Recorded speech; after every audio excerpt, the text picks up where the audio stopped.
Okay. Cool. All right, Mr. I'm just going to cover a couple intro slides here. Thanks everyone who's joining us this morning, afternoon, or evening, wherever you're joining from. Yes, so welcome to our event today titled Electric Vehicles and Charging Infrastructure on Islands, Core Knowledge and Strategies. My name is Isabel McCann. I work at the National Renewable Energy Laboratory, who is the host of this event today, and I will be helping moderate. Next slide, please.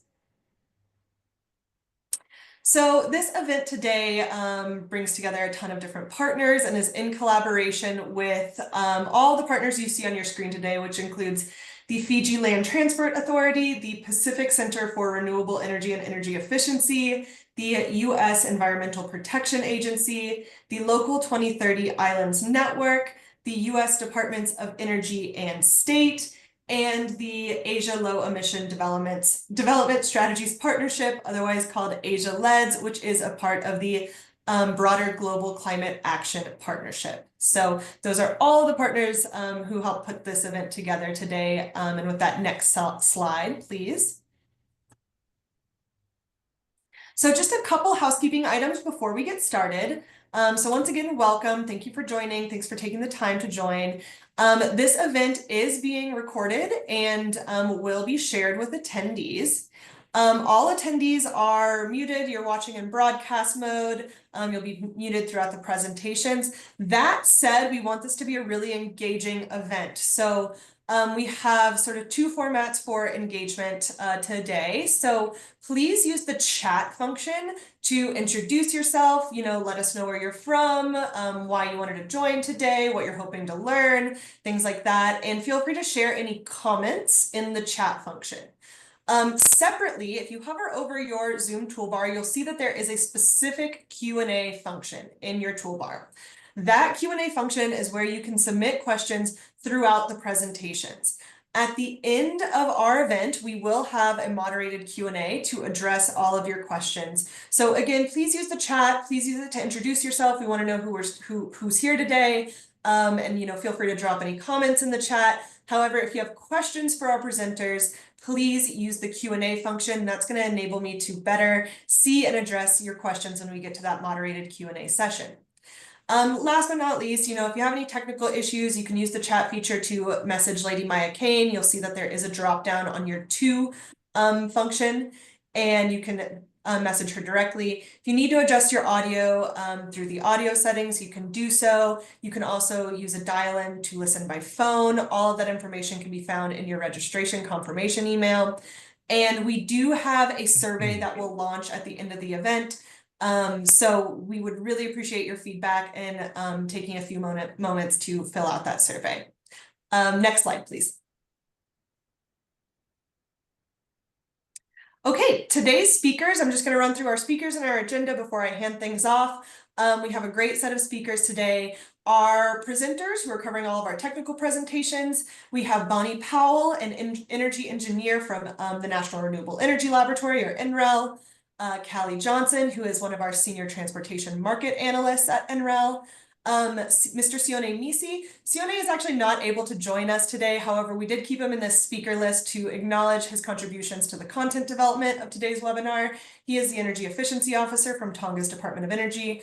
We also have Andrew Campbell on the line, who is a consultant with the Pacific Center for Renewable Energy or Energy Efficiency, PCREEE, also known as, and Patrick Wise, a program analyst at the U.S. Environmental Protection Agency. We will, in just a moment, have opening remarks from Mr. Irimaia Rokosawa, the CEO of the Fiji Land Transport Authority, or LTA. Erin Derrington, the Global Energy and Water Communities of Practice Coordinator from Local 2030 Islands Network. And last but not least, Mr. Solomone Fifita, the manager for PCREEE. Okay, one more slide progression, please, Bonnie.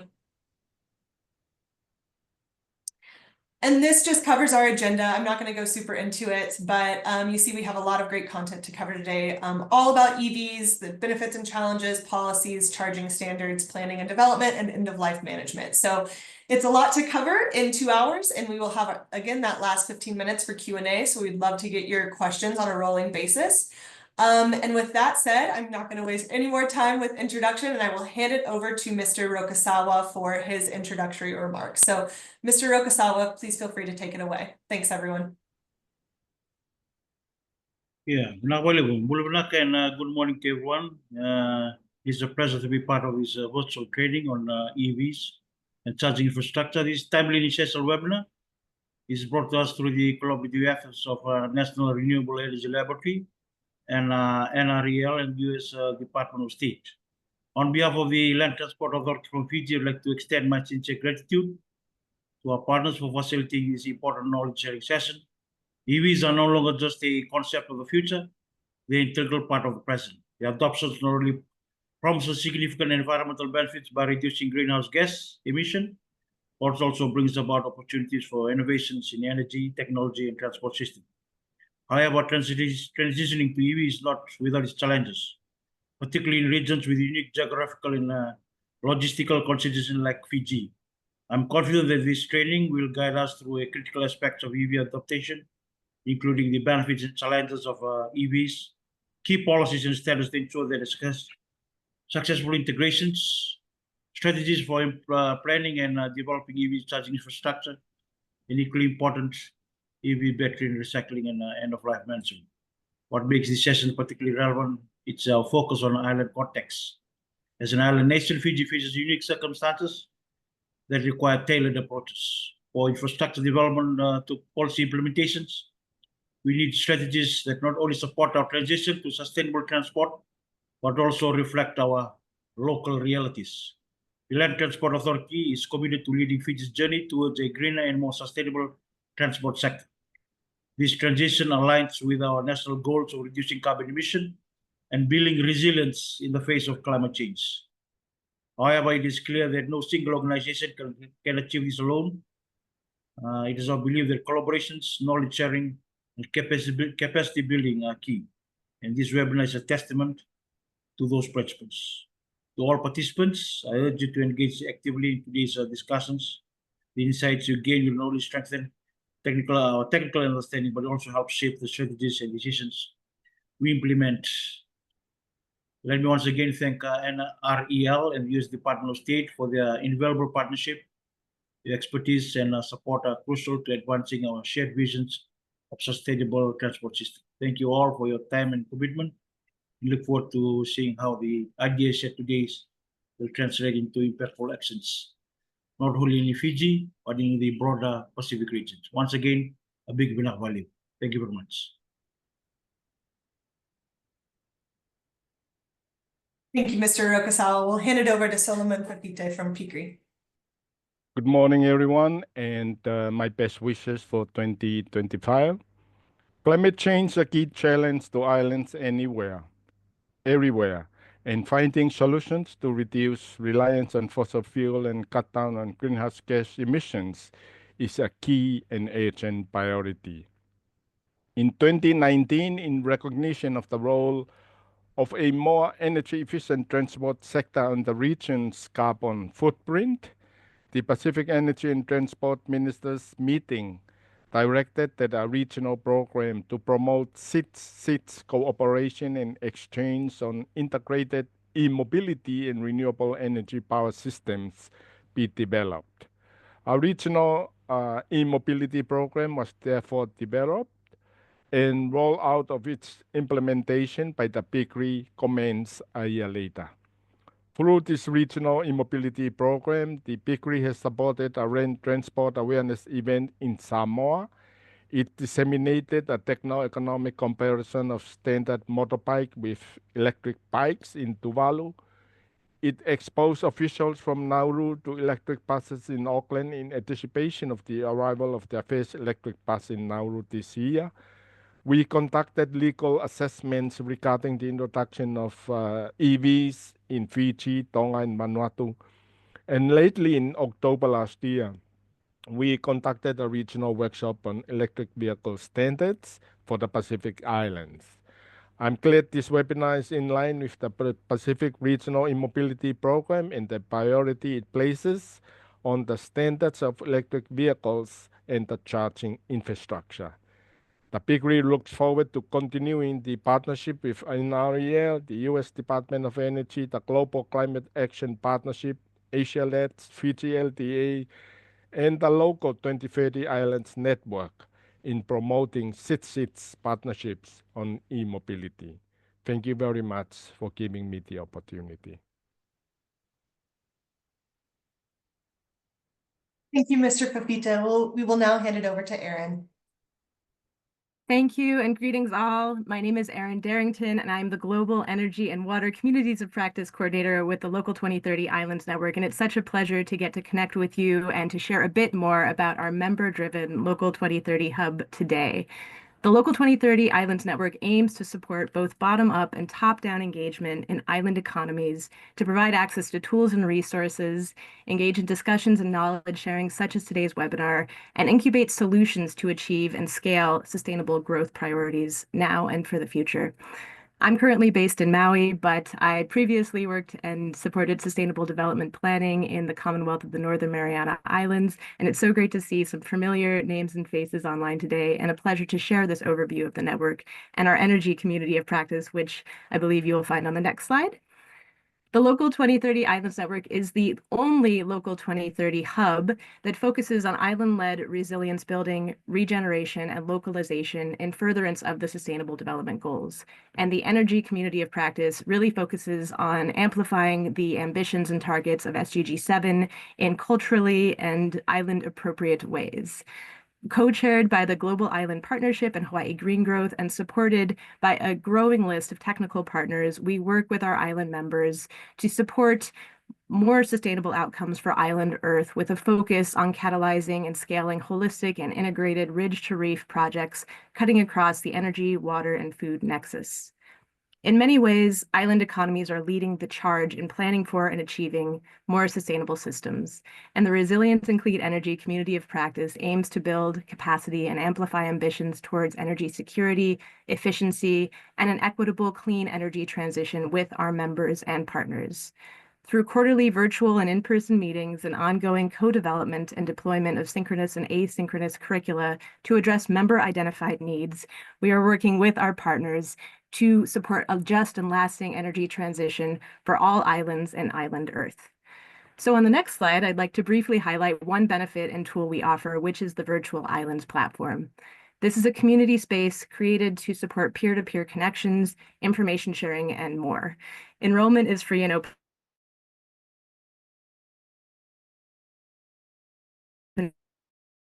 QR code, the link put in the chat and shared in the follow-up notes, so that we can continue to drive progress towards a shared goal of a clean, just energy transition across sectors and time zones. We'll also be working with the partners on today's webinar to share the resources that are being presented and to support follow-up questions and discussion on this platform. So we look forward to your participation and engagement in the year ahead. Noting our short time, I will conclude here, and I'm very excited to dig into the content of today's webinar. So thank you, and please feel free to reach out to me at erins@islands2030.org if you'd like to discuss our portfolio, synergies with your priorities, or engagement opportunities further. Bula Vinaka.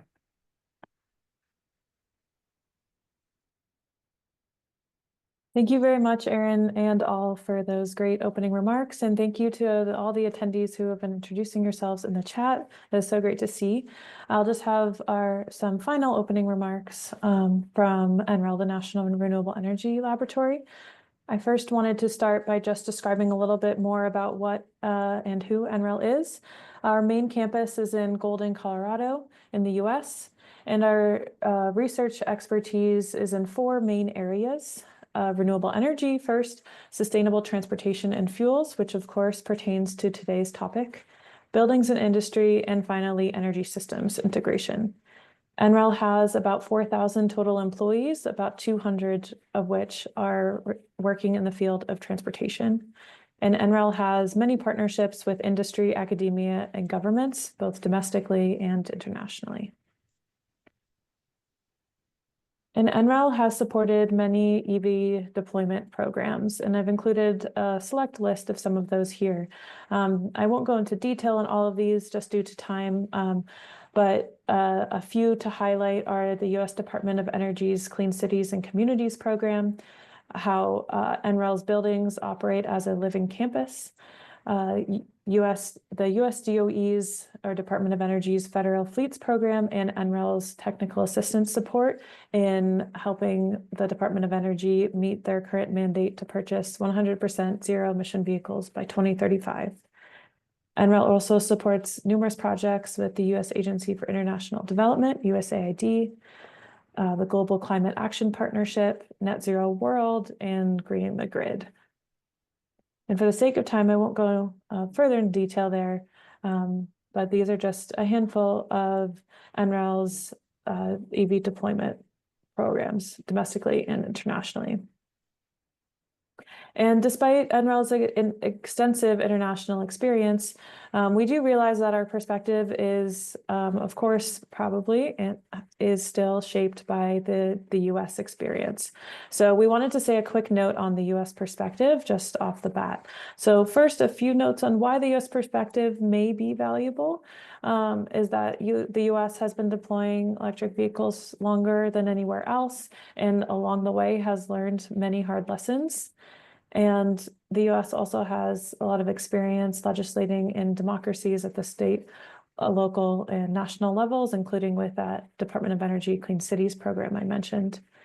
California is one state in the United States that has extensive EV expertise and experience, both on the policy side and technology. And then the US, of course, has a strong automotive industry and tech industry, and has worked with a wide variety of countries. But there are, of course, some caveats on the US perspective too. The US is the third largest EV market, counting the EU as one.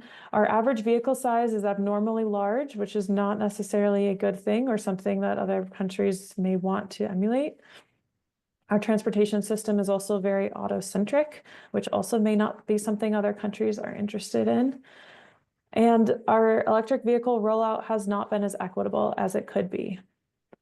And finally, our programs tend to cost a lot and can be pretty expensive. However, on the flip side of that is they are at the cutting edge. So with those final opening remarks, I'm going to go into our first session today, which is a broad introduction to electric vehicles and charging stations. So starting with the goal. So improving transportation sector efficiency is the overall goal.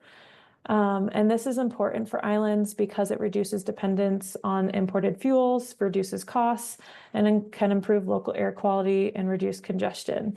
It's of interest to many islands, as we've heard in our opening remarks today.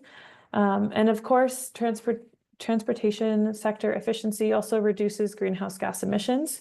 Although this may not be as much of a priority for some islands due to just the small percentage of overall emissions that islands contribute to global greenhouse gas emissions. But despite this, there are other benefits that I mentioned previously. Electric vehicles are just one piece of this puzzle. So I've shown here other key interventions to improving the efficiency of the transportation sector. I'm sure many of you who are listening are already aware of these, such as improving public transportation options, right-sizing fleets and vehicles, improving bicycle and pedestrian infrastructure, implementing parking policies, all sorts of things. But for today, we're focusing on electrifying vehicles, and that includes two-wheelers, passenger cars, government fleets, buses, freight vehicles, although today we will have a little more of an emphasis on light-duty passenger cars. I also wanted to mention, if lower greenhouse gas emissions are a goal for any of you listening, I did want to mention something about life cycle emissions. Perhaps you have heard that electric vehicles are actually worse for the environment if you account for the manufacturing of their batteries. And this is actually a myth. Even when accounting for manufacturing, electric vehicles are still less carbon intensive than internal combustion engine vehicles. And the chart here on the right shows that for different countries and regions. The carbon intensity of electric vehicles and of vehicles overall will differ based on the region. For electric vehicles, this is because when you're charging, it depends on how the electric grid is powered. But even in countries like India, which you can see in this chart, which have high coal use, even with those battery electric vehicles fare better. And there's extensive research on this subject, so I won't dwell on it too much. But just mentioning this off the bat, and also, of course, stating that battery electric vehicles have zero tailpipe emissions and improve local air quality. And that is a significant benefit in addition to greenhouse gas emission reductions. And we have seen interest in electric vehicles, as has been stated at the beginning of this webinar. And global EV sales continue to be strong and increasing around the world. The data here is from the first half of 2024, but we're continuing to see this trend. This varies by country, and adoption and growth rates differ, and is greatest in China and in the EU. But adoption rates are still relatively low in a lot of places. In over half of the global car market, EV adoption is still below 10% of sales. And in 30% of the car market, EV adoption is still below 5%. And there's some barriers that include lack of low-priced vehicles, lack of EV model availability, charging infrastructure challenges, unreliable grids providing challenges, and lack of policy support. And islands in particular face their own unique set of challenges. And we'll be talking more in detail about these today. Another challenge is just the EV market life cycle. So shown here is a typical curve for adopting new technology, with tech enthusiasts on the left and skeptics more on the right. The US market is around, for adopting electric vehicles, is around that point of the visionaries and the early adopters. And the global electric vehicle market is more in this chasm here, which is between early market and the majority. So crossing this chasm is expected to occur when the cost of EVs reaches cost parity with internal combustion engine vehicles. And of course, there's other related challenges.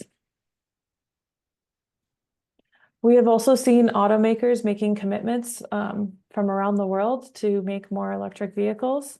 Historically, these have been led by European manufacturers, but we have seen recent investments and commitments made by other manufacturers, including Japanese automakers.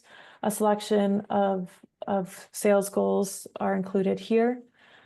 And although Japan's commitments have historically lagged due to more investment in hybrids, they are still invested in electric vehicles and have made more commitments in recent years. And then I also wanted to touch on the technology briefly that we're talking about today. So ICE, or internal combustion engine vehicles, those are powered by gasoline. There's also diesel vehicles, which are not included here. Traditional hybrids have both a fuel tank and a battery, and there are two types of hybrids, mild and full. Mild hybrids have a small battery that just helps improve the fuel economy, basically, of the hybrid vehicle. Full hybrids have larger batteries and more powerful electric motors, and the battery can drive and the vehicle can be driven on just electric power for short distances and at low speeds, in contrast to mild hybrids.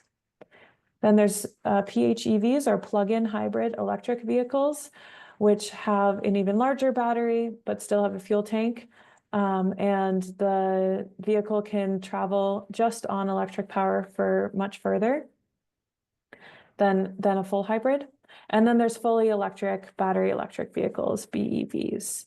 And we'll be talking about what we're talking about today applies to both plug-in hybrid electric vehicles and fully electric BEVs. And electric vehicles, both plug-in hybrids and fully electric, typically have regenerative braking technology. So just a note on that for anyone who may not be familiar, is regenerative braking uses an electric vehicle's motor as a generator to convert much of the kinetic energy that is lost when decelerating back into stored energy into the vehicle's battery. So the battery is charged while braking. And electric vehicles, of course, also have batteries, and these are essential. And today, electric vehicles use lithium-ion batteries, although there are other chemistries of batteries being researched. Those are the ones that are most prevalent today. And lastly, I'll just touch on an introduction to charging infrastructure. So in the US, we refer to different types of charging by levels, but internationally, the standard is modes 1, 2, 3, and 4. Modes 1 and 2 both use a standard electrical outlet, although mode 1 has no communications box or fault protection. And it is not recommended because of this due to safety concerns and has even been banned in some countries. In contrast, mode 2 still uses just the standard electrical outlet, but does have that protection piece that's in the cable. And mode 2 charging may be sufficient for some electric vehicles, particularly those who are parked in the same location nightly and dwell there overnight. And then moving towards the faster end of the spectrum, modes 3 and 4, these both require dedicated charging infrastructure for the vehicle to plug into.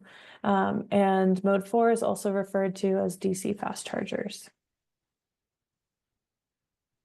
And there are different types of connectors all over the world. And Andrew Campbell later on in this webinar will go further into discussion about charging station standards. But just to show a taste here of how there are different connectors used in different regions of the world. And these are divided by those that use AC charging, so modes 1 through 3, and DC charging, mode 4. Now, with that introduction, I will now hand it over to my colleague, Caley Johnson, to speak more to the benefits and challenges of electric vehicles. Thanks, Bonnie. Yeah, I'm excited to talk about the benefits and challenges of EVs and how the benefits and challenges can be used to formulate a strategy and set policy for EV adoption and converting transportation systems over to electrification. Next slide, please. So I'm going to take this first 15 minutes to talk about the benefits and how the exact benefits, depend on the application and implementation and how they can best be leveraged to a successful electrified transport system. And then I'll take the next session, the next 15 minutes, to talk about the challenges and how the challenges are targeted by EV policies to be overcome and therefore make EV adoption easier. So next slide, please.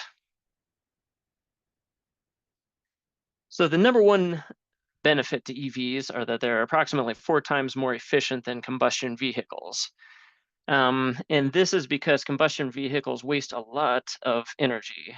So this is on a joule basis, on an energy basis. If you look at the diagram on the left, this is of a combustion vehicle, and it shows where that wasted energy is going. Combustion is a hugely inefficient process, so the engine loses 71 to 75% of the energy right off the bat. And then, of course, you have parasitic losses and drivetrain losses, a lot of friction in there, just wasting energy in unwanted heat and noise. And we can't forget that most internal combustion engines have no regenerative braking either, except for the hybrid vehicles. So the straight up internal combustion vehicles that do not recapture the energy via regenerative braking forego 22% of the energy. So that's what EVs get back through regenerative braking.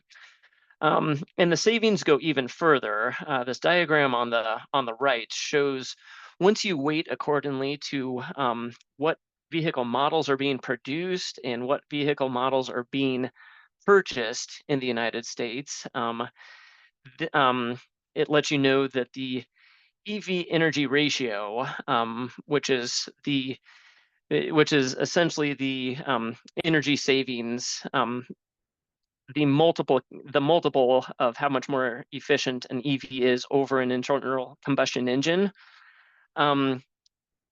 This table on the right shows that there at the bottom, on the far bottom right-hand corner, it shows that the overall, the sales weighted vehicles, EVs, are 4.4 times more efficient than the sales weighted internal combustion engines in the United States.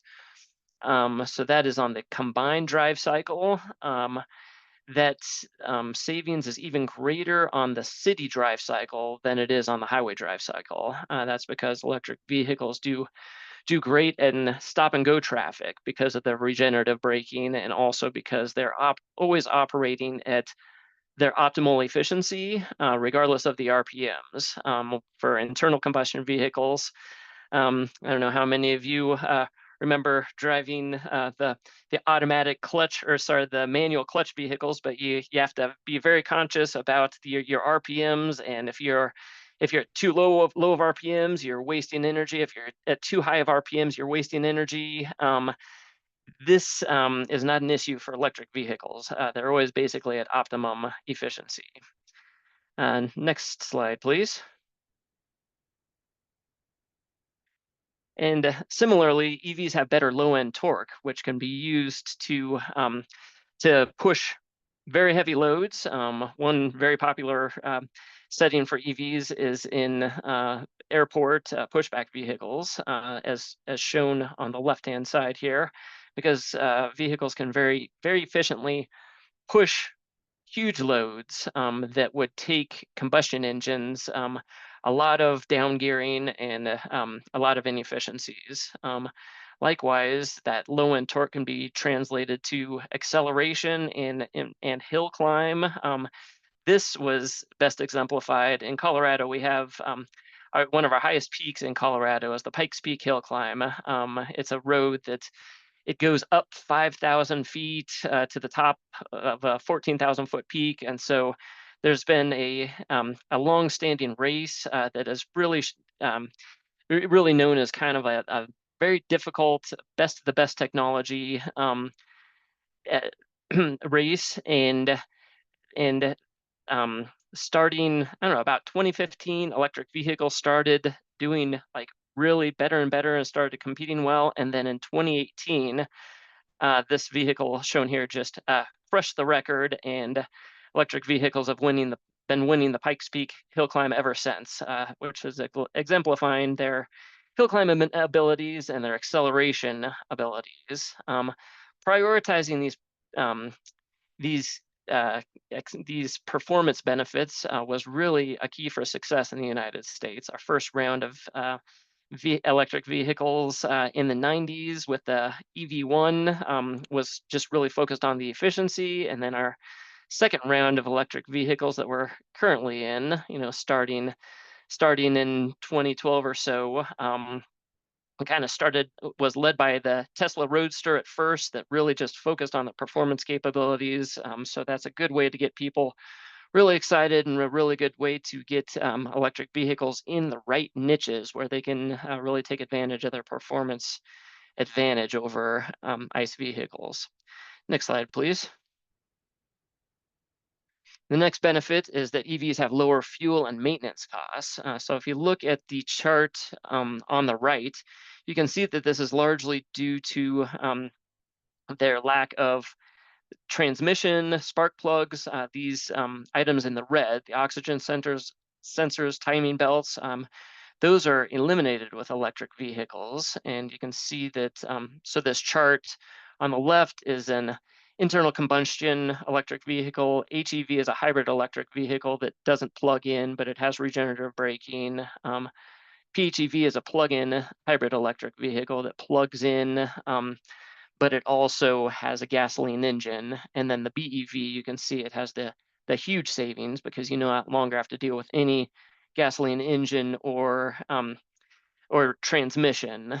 So you can see in addition to the red being eliminated, you also eliminate the green category, which is the coolants and the lubricants, which greatly reduces the maintenance costs. And then, of course, the electricity is, in a vast majority of cases, is less expensive than the petrol or the gasoline. And so for the most part, the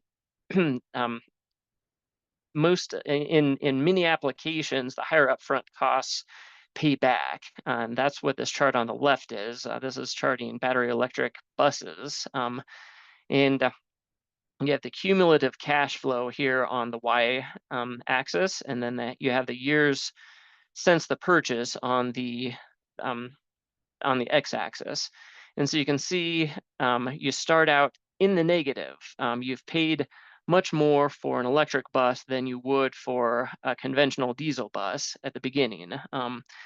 And then it starts to, those savings start to catch up. And in this case, the payback is in about 3.5 years, where you go into the positive and you start, and it becomes a financially advantageous decision to purchase a battery electric bus.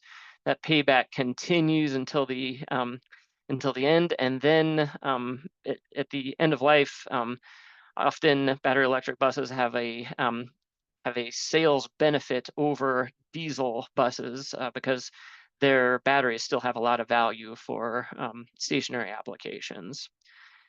So that's kind of how that's basically how the higher upfront costs get paid back by the lower annual operating costs. Next slide, please. Another huge advantage is that emissions are reduced and displaced. So in terms of greenhouse gas emissions, we have the example from Tonga on the right here, where the y-axis is the kilograms of carbon dioxide per 100 kilometers emitted. You have different vehicles represent the different lines. And then, of course, as Bonnie mentioned, the emissions are highly dependent on the percentage of renewable electricity.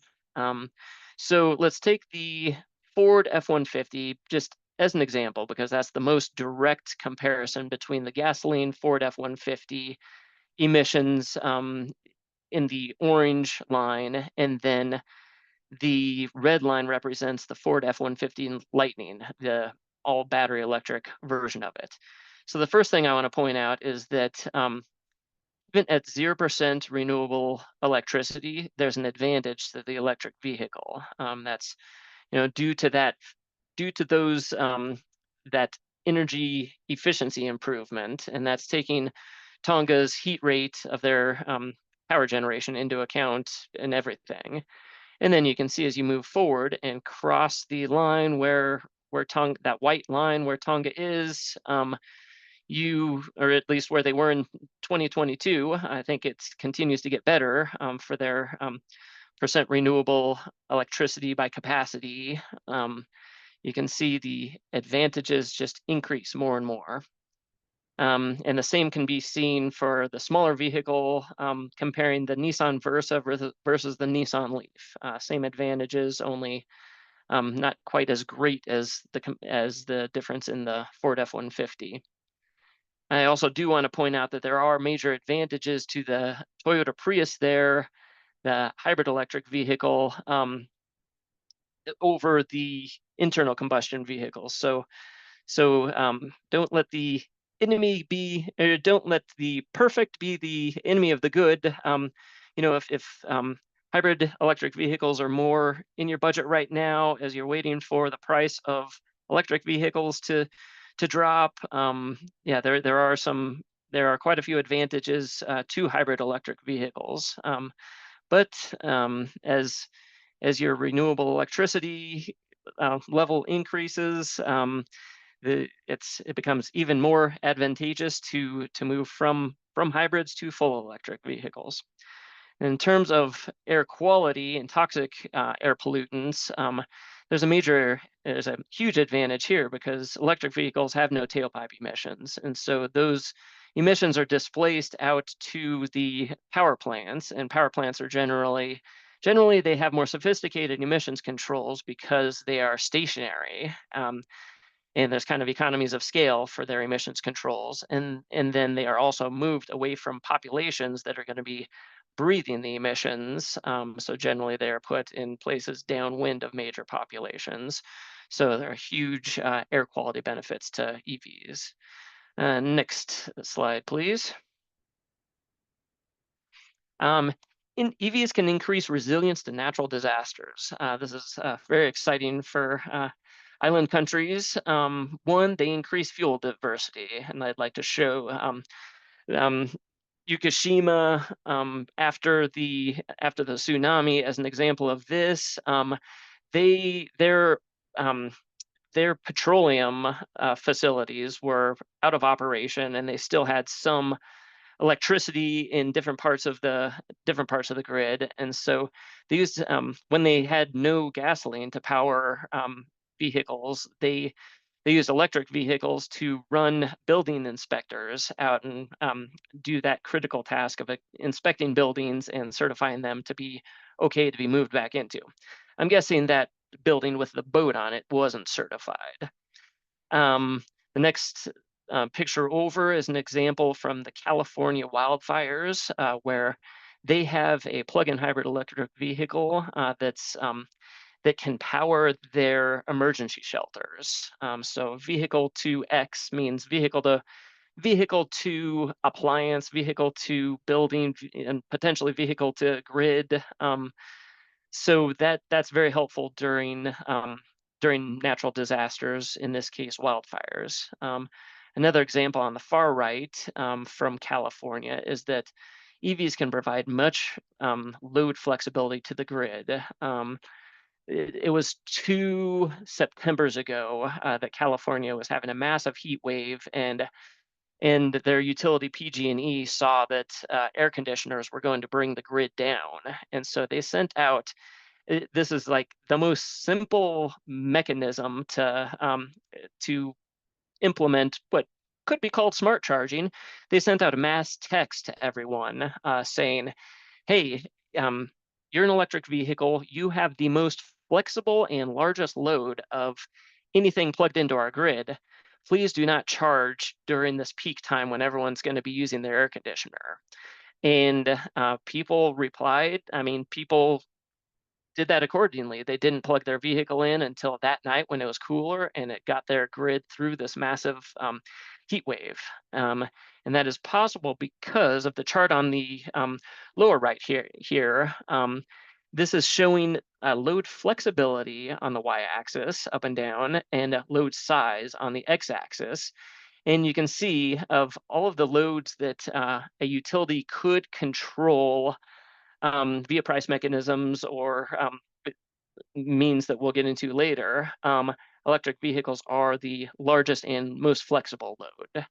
And finally, EVs are the only vehicles that do not require oxygen, and so they can be waterproofed. I know that there's a lot of concern about how some of them have fared in hurricanes where they were inundated by salt water, and those were ones that were not waterproofed and never claimed to be waterproof. But there's an increasing number of manufacturers that are doing a better job of waterproofing their vehicles. And that's one example is from Danar here on the lower left, that these vehicles are perfect for recovery operations after cyclones or tsunamis. Next slide, please. And finally, I want to mention the benefit that EVs can be downsized efficiently.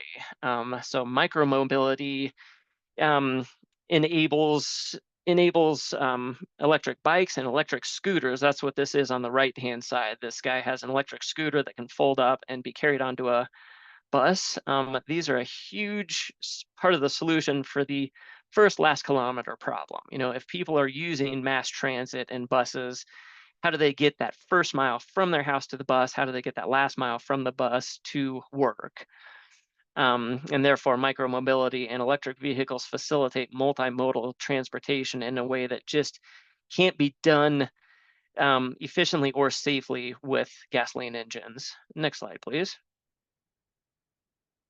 So I just want to roll directly into EV policies now. And I do want to recognize again that Sione Misi helped develop this content with me. And Sione is sick today, so I couldn't make it. But next slide today. And next slide, please. Okay, so now I want to focus on the challenges to the EVs over here, the higher upfront costs, range anxiety, and all of these, with an eye for setting policies to reduce those challenges and make it easier to adopt electric vehicles. Next slide, please. So number one, the higher upfront cost of electric vehicles is the biggest hurdle. And they are more expensive because of batteries. If you take out the battery, the rest of the electric vehicle is less expensive, including the motors, because they have fewer moving parts than internal combustion engines. And the good news is the EVs are becoming, the price of batteries is dropping very quickly. That's what this chart on the right shows. And so most industry analysts predict that light-duty EVs will have lower upfront costs very soon. In some markets, they've already happened, particularly with smaller vehicles that have smaller batteries. And the upfront price parity will take longer to achieve for the larger vehicles with larger batteries. Freight trucks being probably the last that will reach price parity, because they have to travel long distances and they are not very efficient vehicles in general.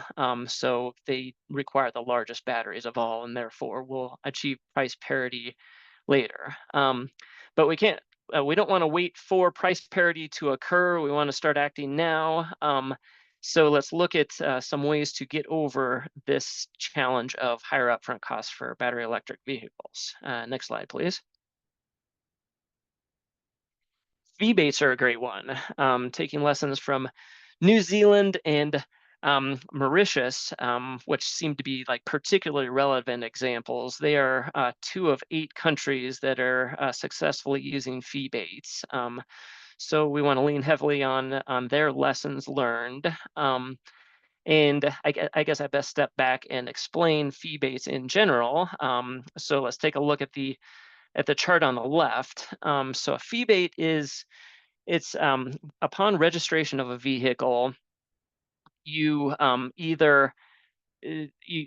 typically you have registration fees, but a rebate rearranges it so the more greenhouse gas emissions or fuel that a vehicle uses, the greater that registration fee will be. So that's the fee on the right-hand side. And so using New Zealand as an example, let's look at the solid line.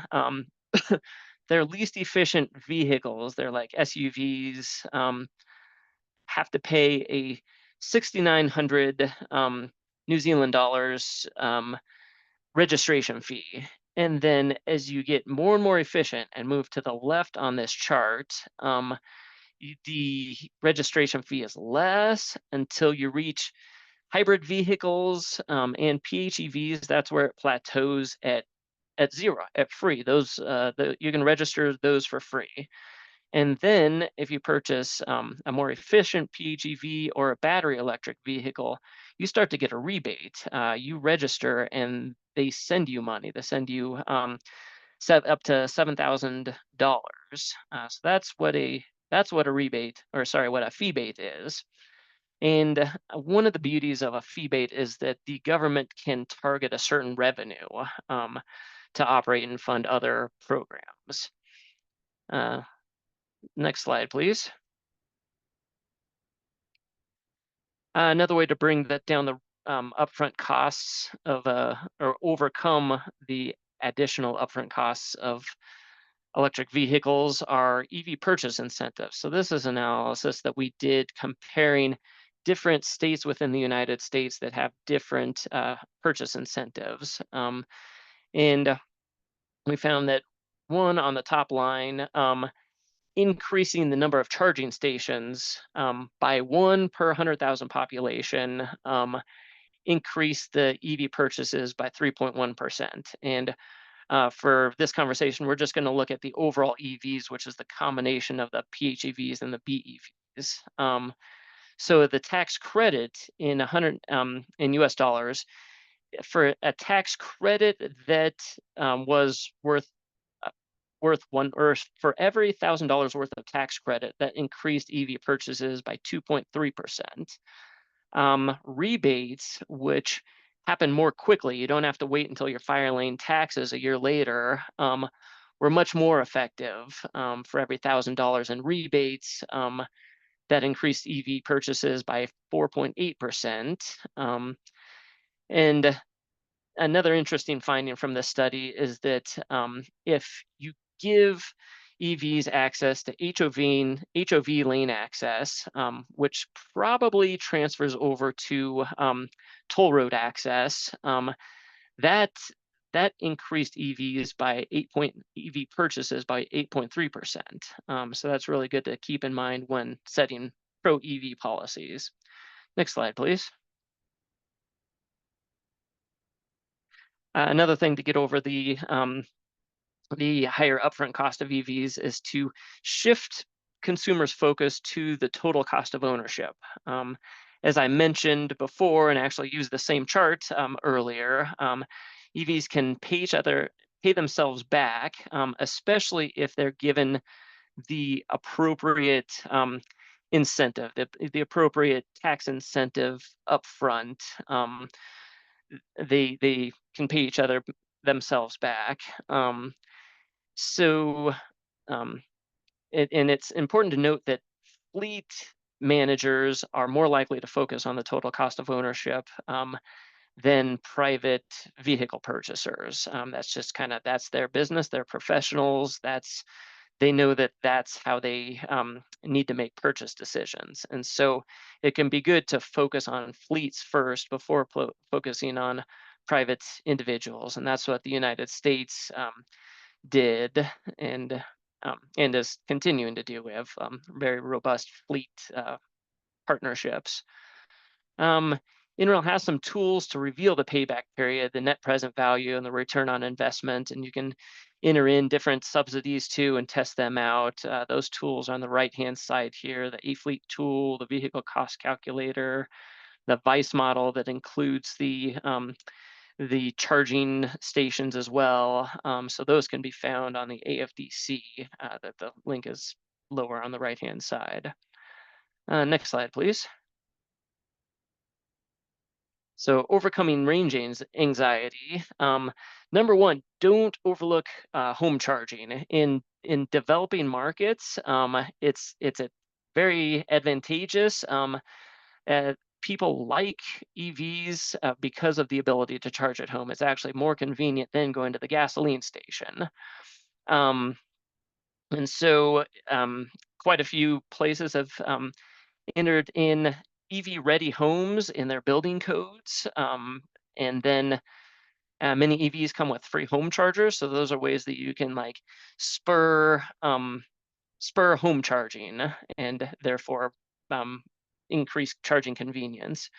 Workplace charging is another great place to do that.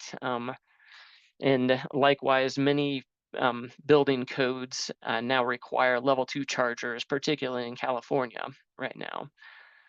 Next slide, please.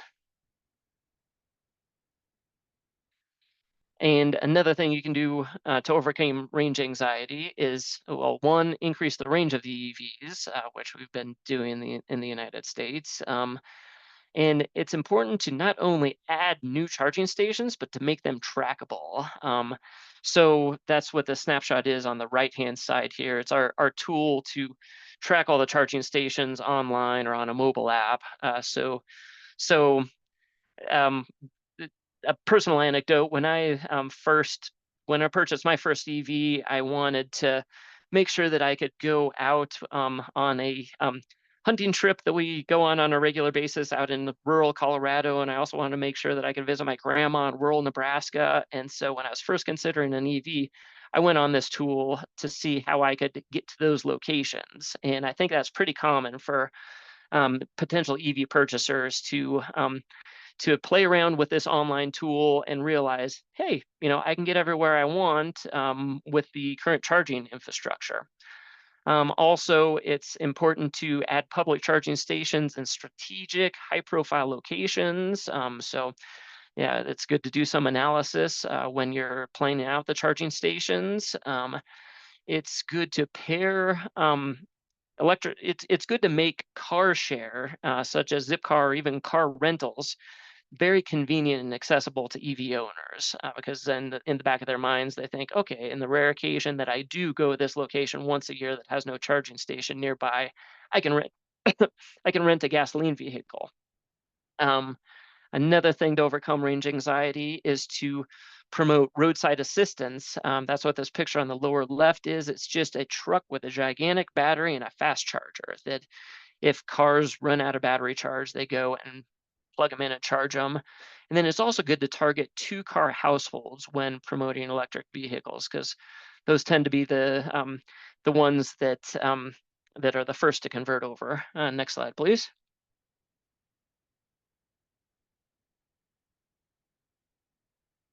And then overcoming challenge number 3, grid constraints. I think Bonnie's going to talk more about this later, but in general, EVs are originally viewed as a grid liability because you think, oh, it's going to add this much load, and people think it's going to be added to the peak load. That's what this chart in the middle is. You have the net load is in blue of just normal operations, air conditioners or whatnot. You have this fear of he's coming home, being plugged in directly after work and adding to that peak load. But there are many, many ways that you can convince electric vehicles to charge off of peak load. And essentially that turns EVs into a grid asset, into a grid liability, as long as they're managed correctly. I will let Bonnie continue with this on this with her next session. But yeah, just keep in mind the importance of managing the timing of the EV charging. Next slide, please. The challenge number 4, unfamiliarity in the field. This is solved by trainings, foremost the EV mechanics. The OEMs, should train EV mechanics. It's in their best interest.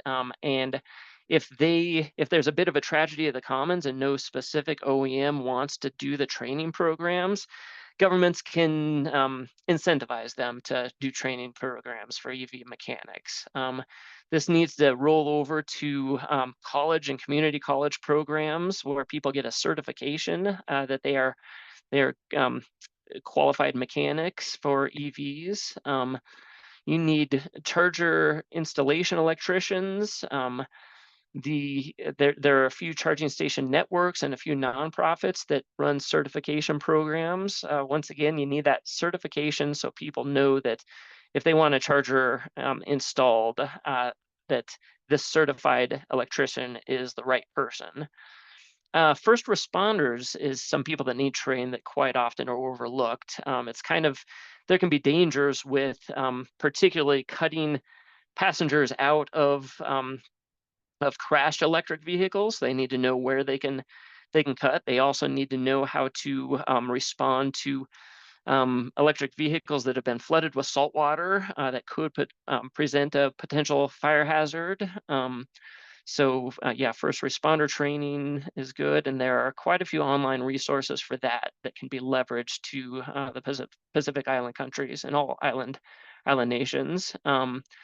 So vehicle dealership and sales force, a lot of vehicle dealers don't sell many electric vehicles because their salespeople don't know about them and don't understand them well enough to sell them. And then finally, fleet managers. And for that, that U.S. federal fleet program that Bonnie mentioned with 720-some thousand vehicles, has created a lot of resources that are aimed at these fleets, but are applicable to many other fleets. So I recommend following that link. Next slide, please. So finally, in conclusion, if you can just fast forward through some of the animations, Bonnie. So this is the Tonga framework policy that we worked with Tonga's MADEC Ministry and Department of Energy on formulating. And you can see actually a few, I think 4 more, Bonnie. I won't dive into all the specific policies, but I will dive into the overall goals that are achieved, or cost and time savings, increased resilience, petroleum and greenhouse gas reductions. And then these 5 major pillars were largely guided by minimizing the challenges to EVs and taking advantage of the benefits. You have the pillar on the right, that's by addressing the grid constraints. The pillar second from the right, affordable EVs and charging, addresses the higher upfront cost. It's a series of policies. Some policies within the safe EVs and charging address the unfamiliarity in the field. Some policies within the accessible EVs and charging address the range anxiety. And then the mode diversification takes advantage of the fact that EVs are more versatile and can be downsized easily. I think I went maybe a couple minutes over, but yeah, that's the end of this session. I look forward to questions at the end of the overall webinar.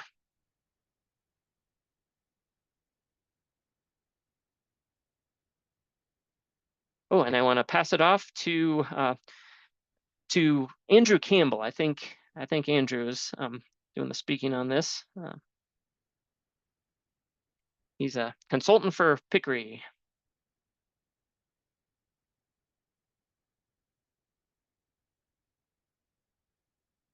All right, there we go.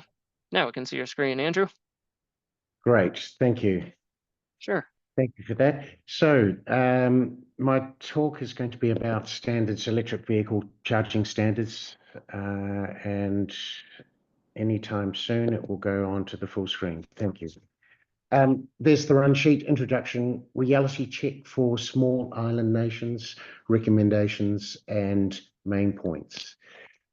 First of all, just a background on standards. What are their role? It's to direct the sector, maybe safety, electrical safety, charging connectors, charging compatibility. You can see the list there. What's this all about? The primary function is the equipment must work, and importantly, it must be safe. You also expect a country's standards to evolve over time. And here's a graph of, if you look at vehicle numbers on the left versus time going across to the right, you go through these phases. There's initial planning, there's familiarization as people become familiar with what an electric vehicle is, then normalization and scale up. And just providing a few country examples of this. Fiji is very much early planning and into that early familiarization. Bhutan, if you ask somebody in Bhutan what an electric vehicle is, they've probably actually been in one. Normalization in New Zealand, it is normal now to consider an electric vehicle as a purchase decision. Netherlands, we're up in that scale up.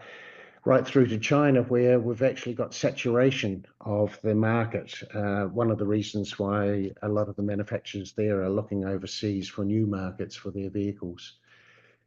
This early stage of becoming EV ready, the planning, familiarization, and early normalization, that is where a lot of small developing countries and also small island nations sit, so that they are in this area of becoming EV ready, and that's the standards that you need to focus on, what fits with that time frame. Standards also come in various forms. On the left-hand side, we have levels of stringency going from mandatory at the top to Facebook. Facebook is a standard in the local community. And we also have different levels of specificities going from concepts to detailed. Just throwing through a few examples of where we sit on this. There's legislation, electrical safety regulations in the middle here, mandatory by governments versus, as mentioned, Facebook down on the lower left-hand side. If we group these, we see that at the top, the mandatory ones, these are normally introduced by governments, whereas in the center there, we have industry voluntary codes, best practice codes and guidelines. They tend to be introduced by governments, industries, local bodies to provide a fast mechanism to get best practice into place. And down the lower side, we've got demonstrations and examples, and this could be anything from governments, clubs, groups, neighborhoods, providing those types of standards. And sorry, I'm just going to have to shift something on my screen to be able to see this.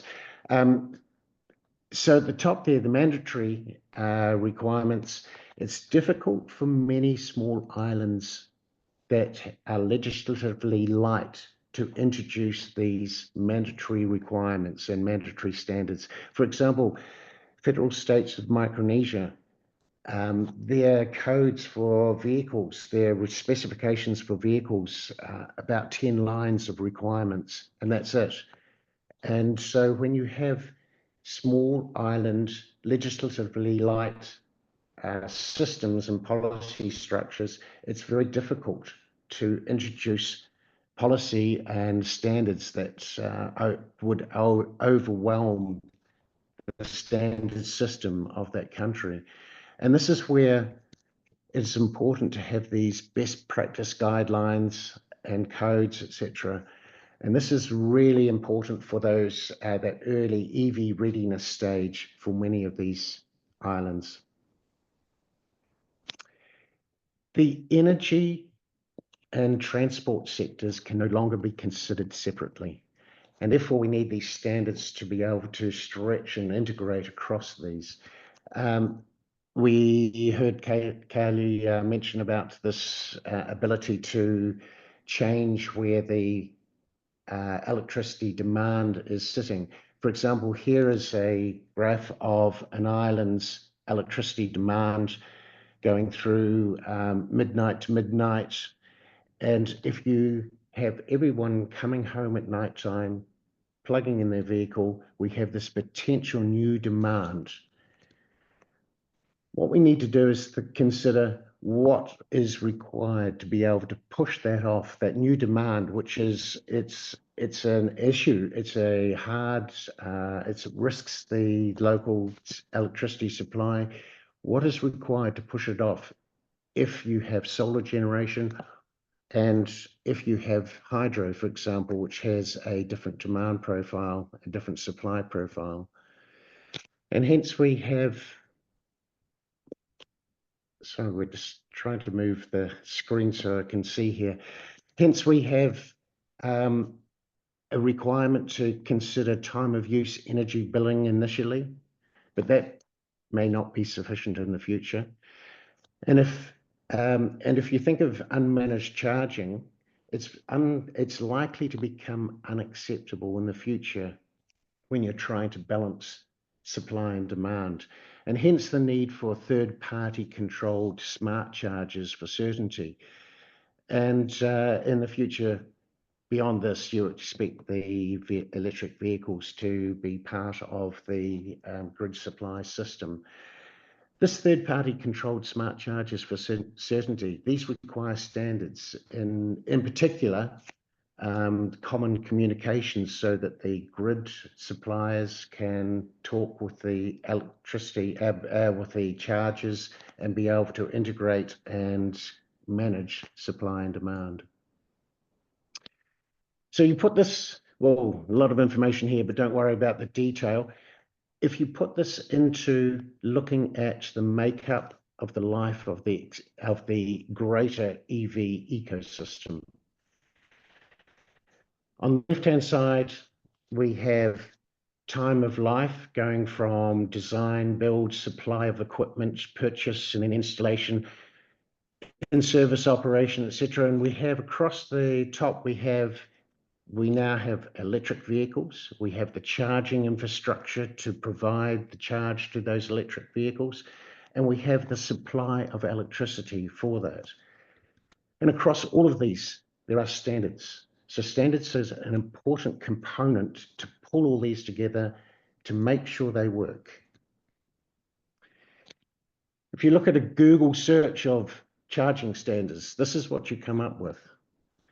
These charging standards concern build and function, safety and security, charging connectors, the charging topography, which is basically the components and their function, and the communications between them. And these address, it must work and it must be safe. However, standards must go beyond those build standards. Here's an example. This is a portable charger that I found under where the water ran off the roof of a house, and here it was just being drenched in water, totally inappropriate. Here's another one. If you look at the shot, whoops, if we look at the shot here, sorry for this. If we look at the shot here, you can see a bare wire, which again, inappropriate. Lack of charging standards, great. They were built to a good standard, but when it came to their operation and the way the operators looked at it and the installers looked after it, we are seeing a shortage in the ability to maintain standard. Another example, this is a burnt out plug with, as shown by the multimeter, still live and still in use despite its condition.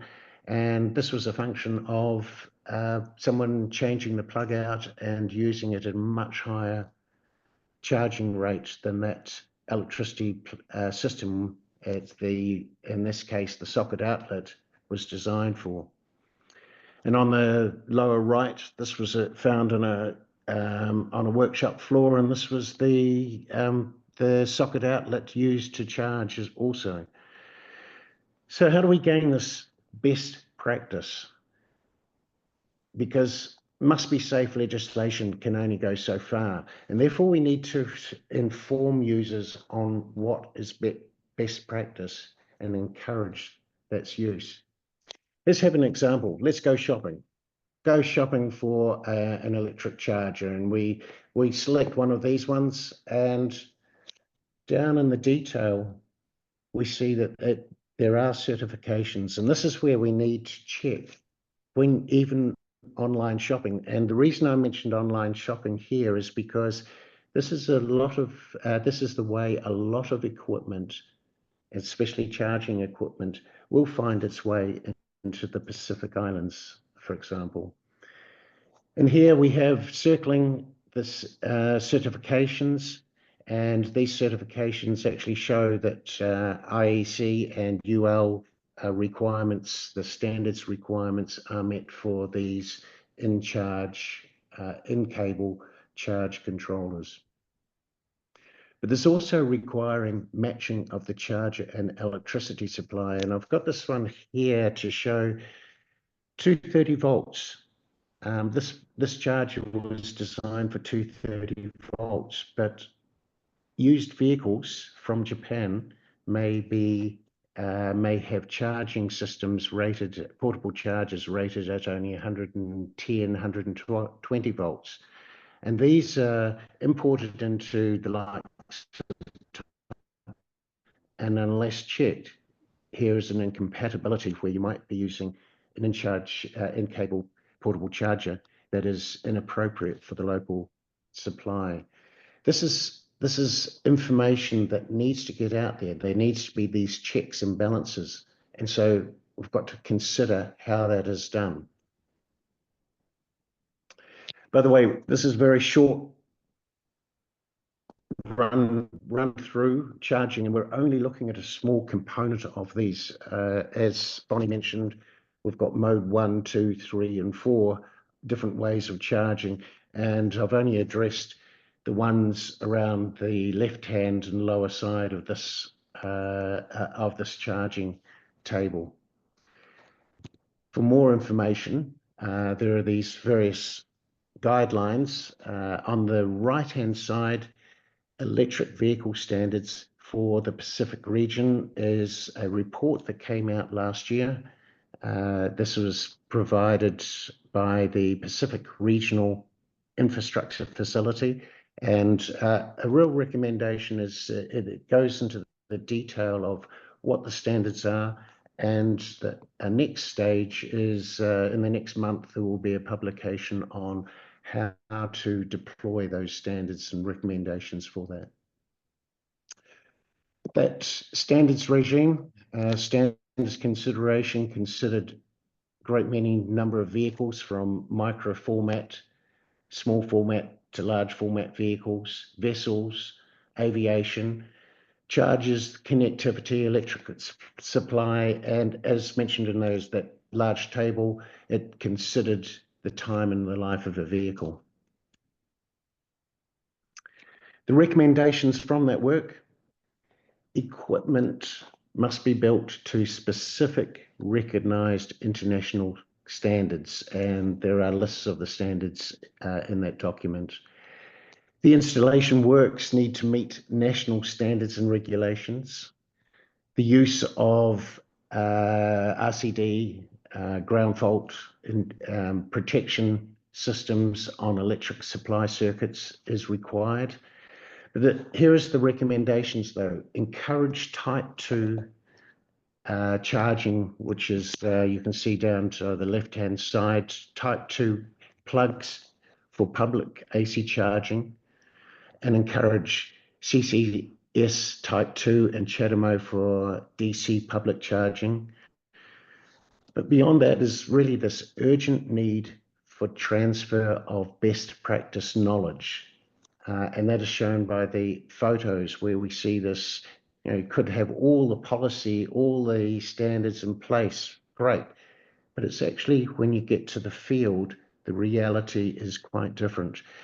And this is a particular issue in small island nations where there are resource constraints and also difficulty in getting those policy, the standards into policy.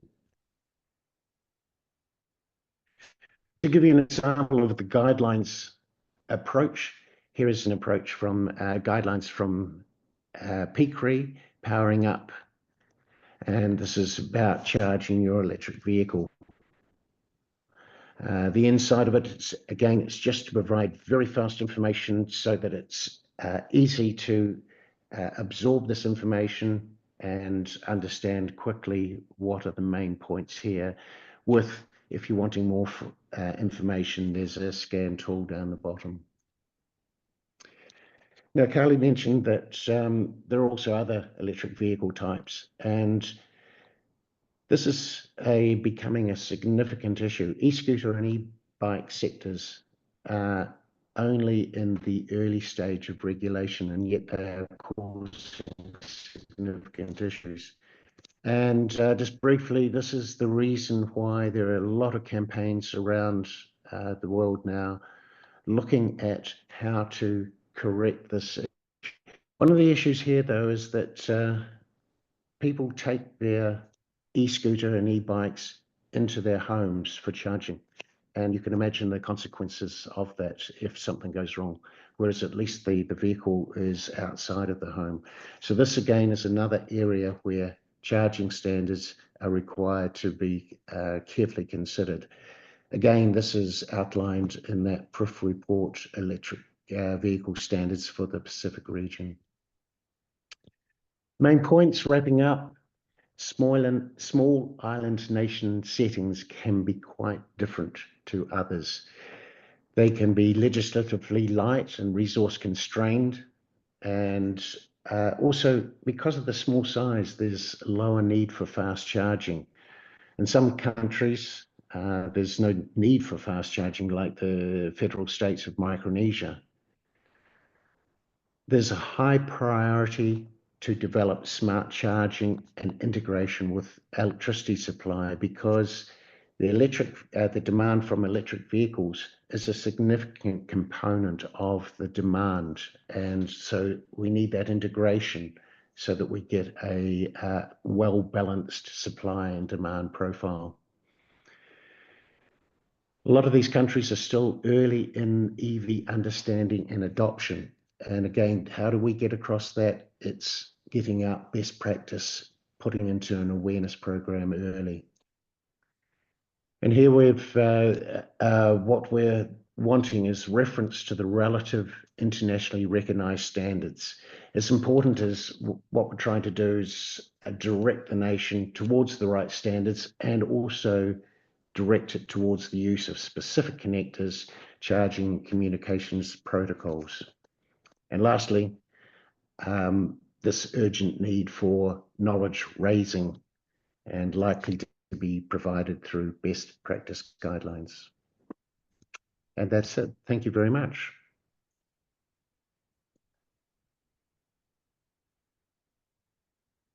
Thank you, Andrew. I will share my screen again. Just give me a second here.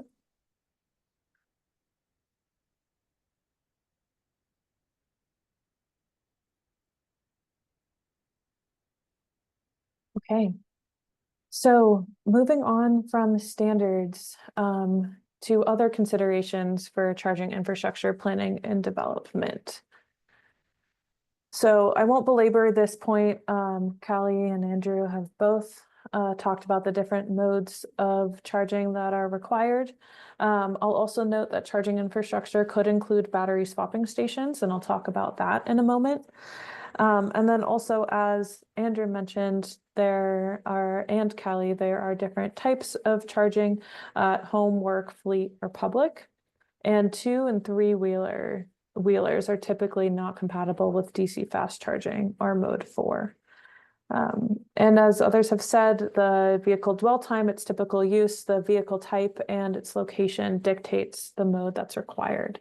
So I'm going to talk a little bit more about considerations for home, fleet, and public charging, each separately now, starting with home. So as Caley mentioned more towards the beginning of our webinar, home charging is really the backbone of many EV markets. Most established markets focused on home charging first. And this is because the majority of charging events in most places occur at home. From one study internationally, 50 to 80% of all charging events occurred at home. And a lack of home charging availability is often found to be a barrier to EV adoption. And home charging can use modes 1, 2, or 3, although as previously mentioned, mode 1 is not recommended for safety concerns. But it's really important to remember that making home charging accessible for people in multifamily units and apartment buildings and/or rented areas is key for equitable EV adoption, and not just allowing access for those who own a single family home.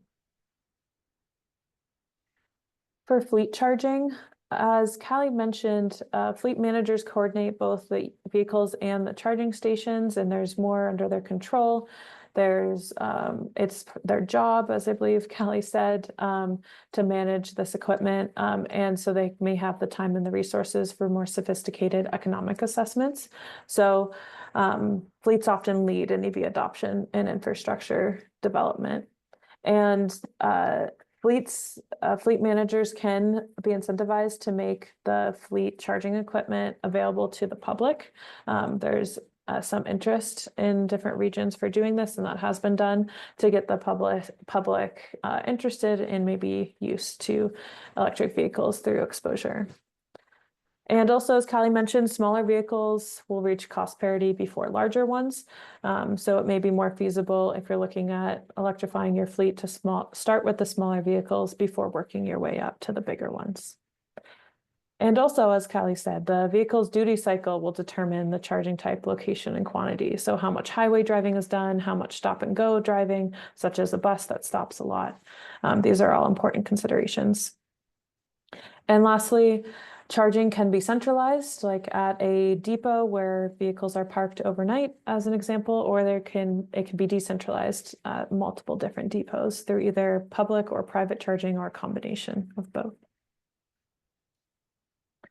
And then our third, public charging. So a few more items I'll point out here. Public charging can be at destinations or en route. Destination stations can usually use slower, less expensive chargers like Mode 3. They can be hosted by workplaces, although workplaces could also even use Mode 2.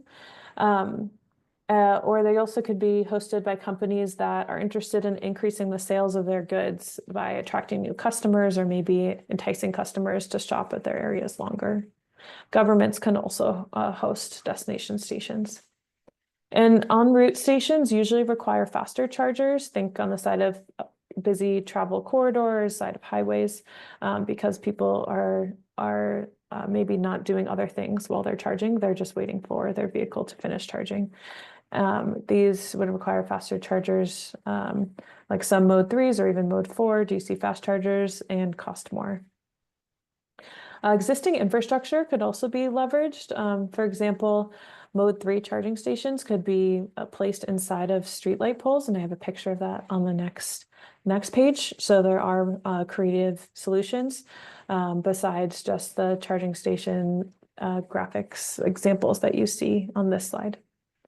And in North America, the top public charging station locations are, in order, hotels, followed by shopping centers, parking lots and garages, and gas stations, and then a smattering of other places. A few more points on public charging. Typically, Ethernet, Wi-Fi, or cell service is required at them for information and payments. Payments is often also a point of failure for charging stations, especially those that depend on cell service or Wi-Fi that may be spotty. So that is something that should be considered when planning. And just generally, maintenance and reliability. In the US, we're facing reliability issues with many of our public charging stations, and there are now becoming mandated, targeted percentage uptime. So that's the percentage of time that a public charging station works and is available. And thinking through how to incentivize site hosts to meet these targets is important, as well as identifying who is responsible for preventative and responsive maintenance.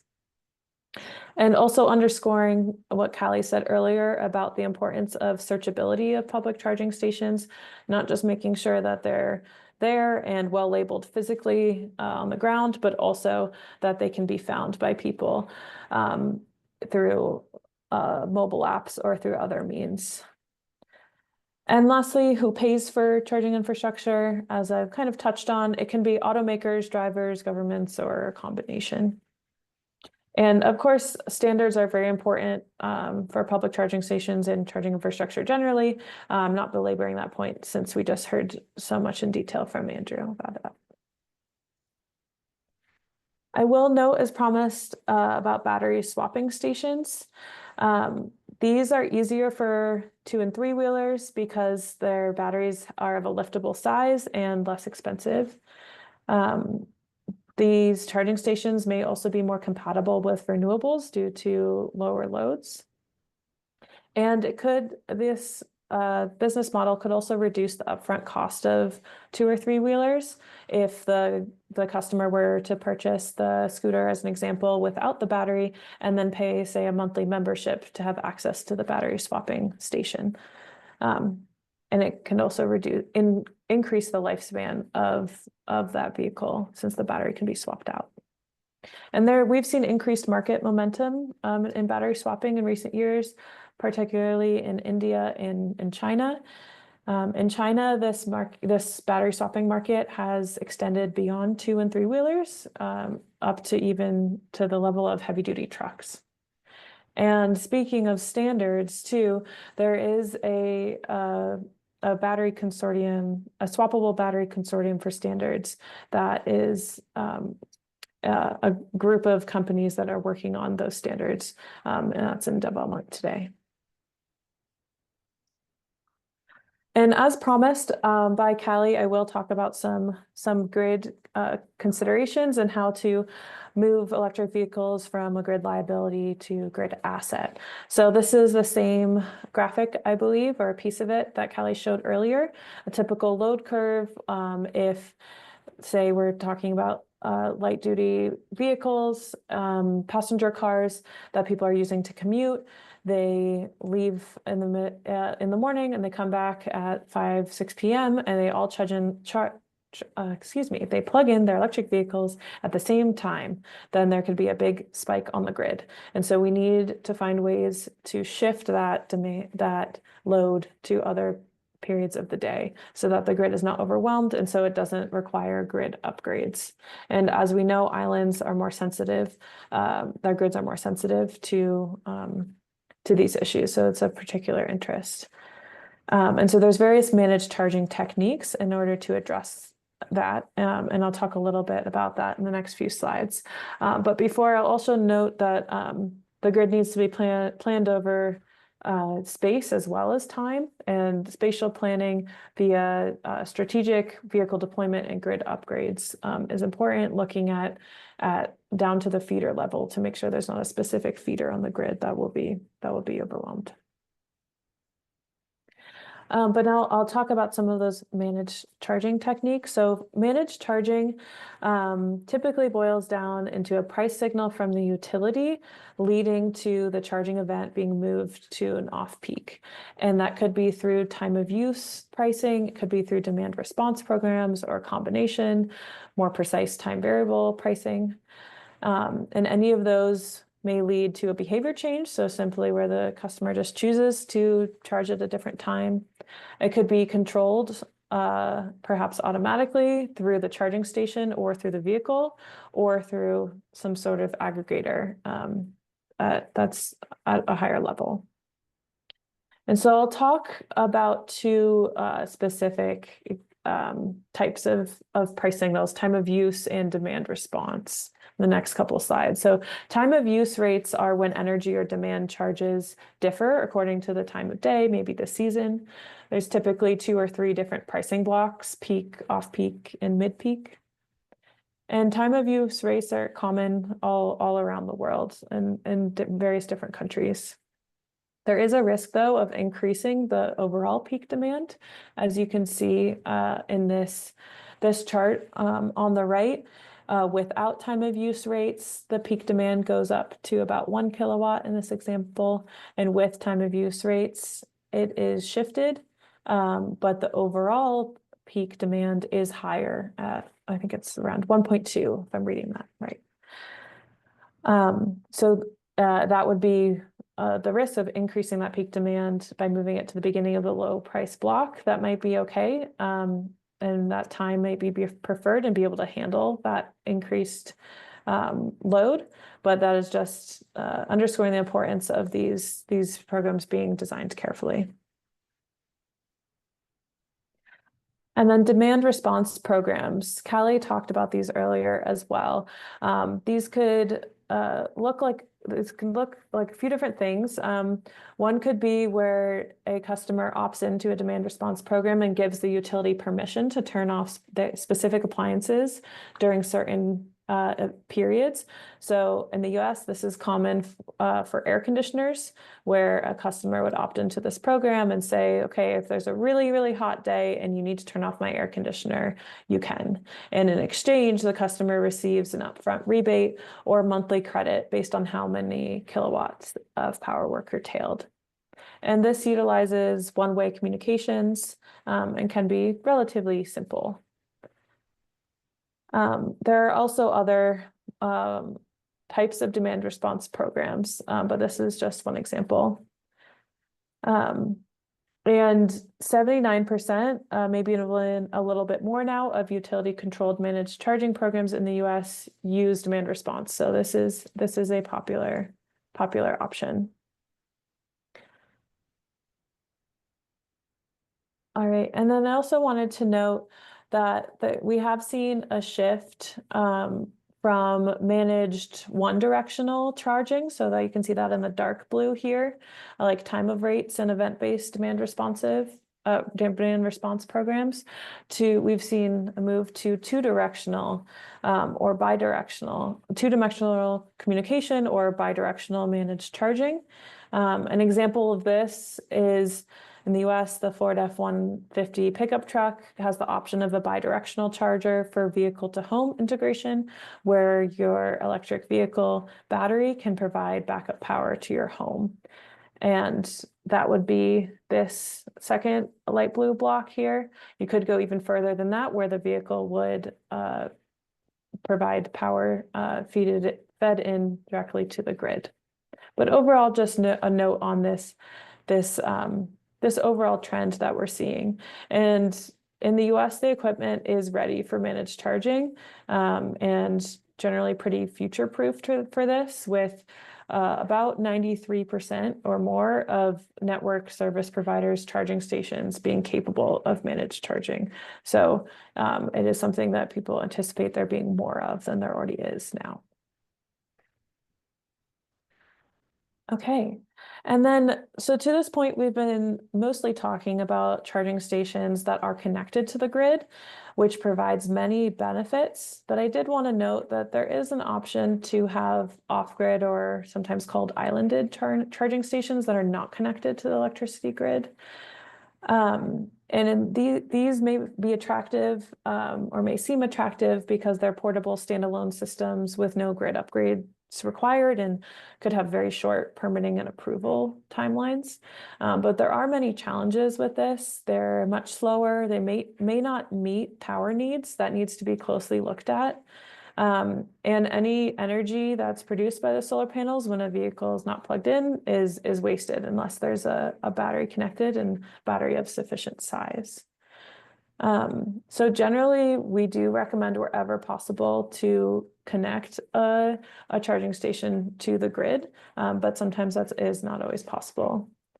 There isn't the kind of in-between option, though, called battery buffered charging stations. This is where the charging station is connected to the grid, to the larger grid, but it incorporates battery storage on site.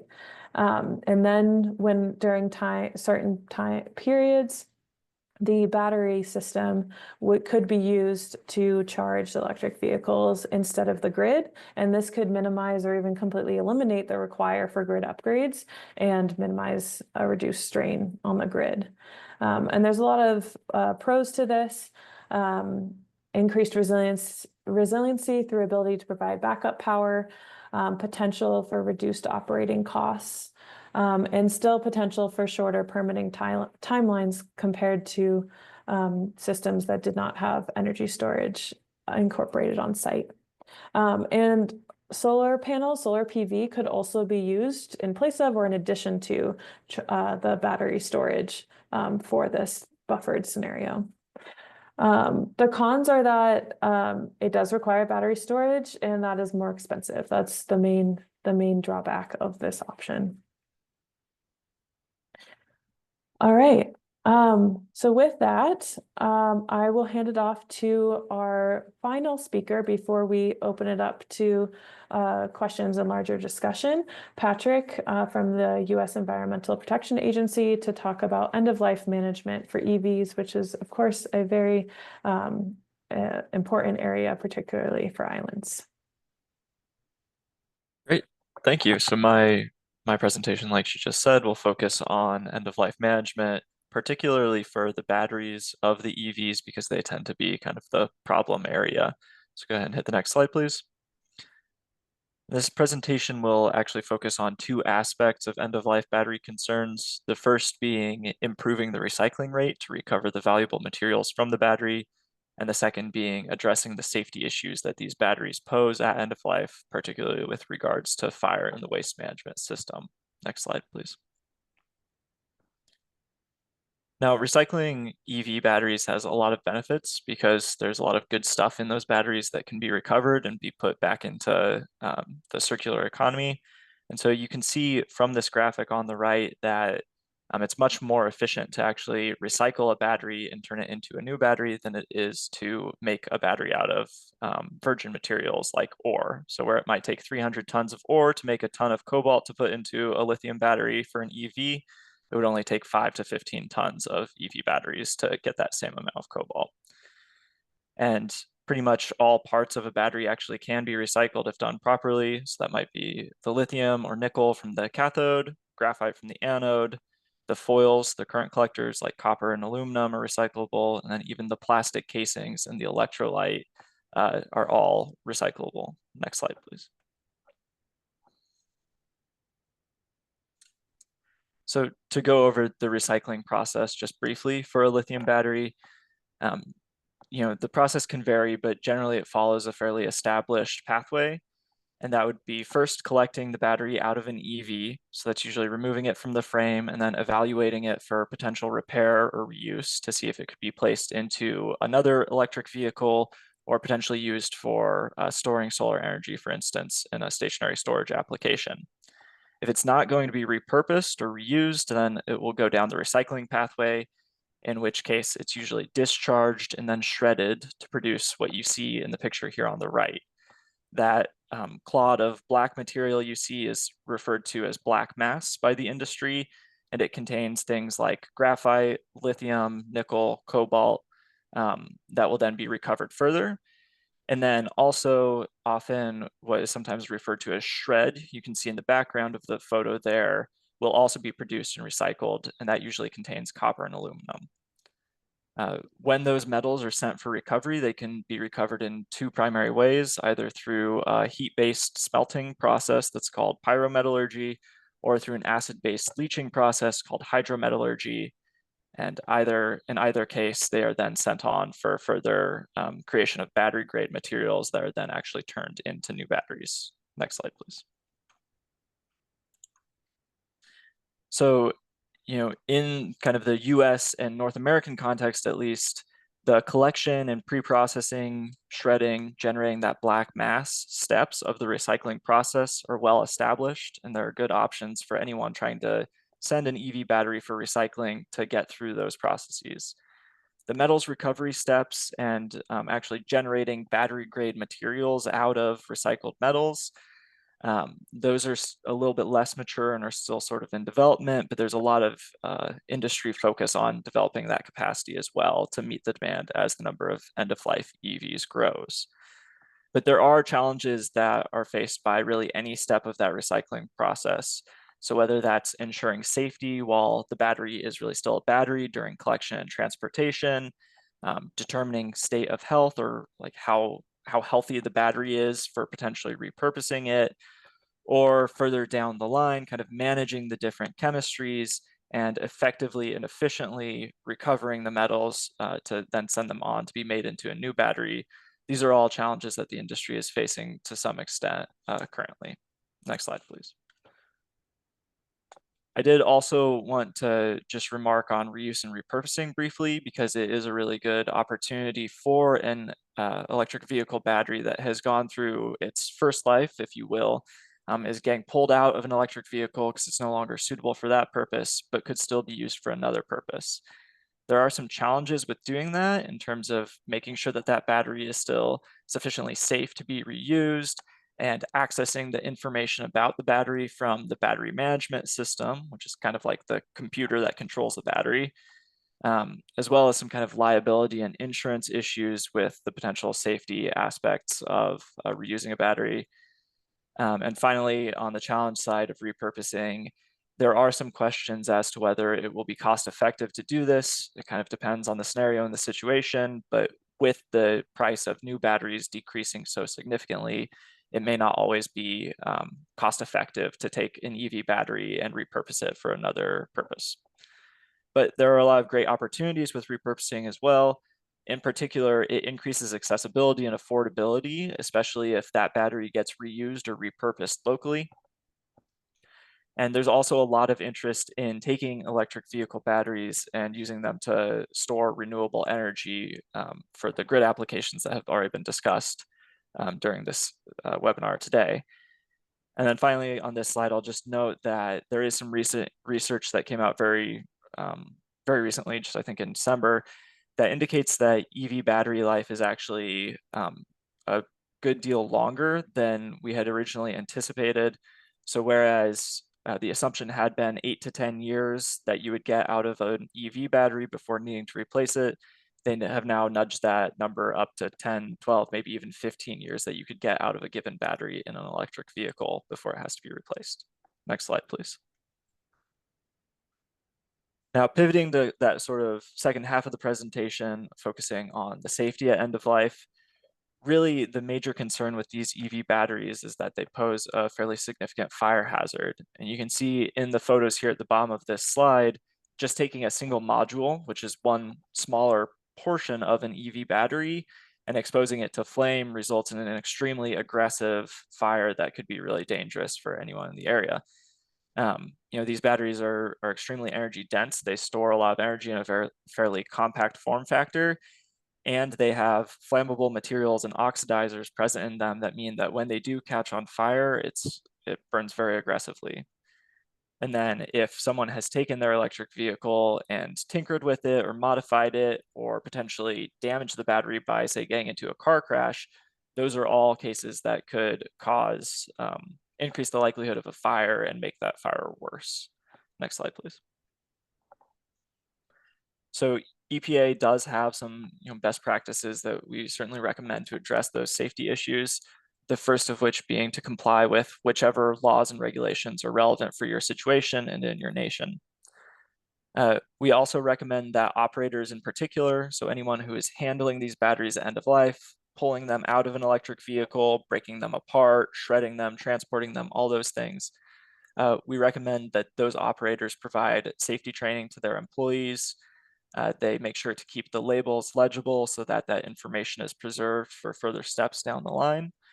They avoid damaging the batteries, obviously, and if possible, they store those batteries in a climate-controlled warehouse to avoid any sort of thermal damage or thermal abuse.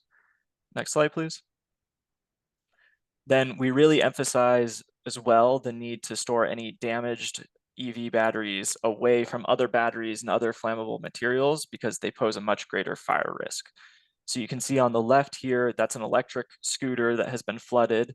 If you were to pull the battery out of that scooter, it would be much more likely to have a thermal event or have a fire than a battery that came out of an unflooded scooter or an unflooded EV. So it's really important to keep those damaged batteries separate from anything else that could catch fire if the damaged battery has a fire.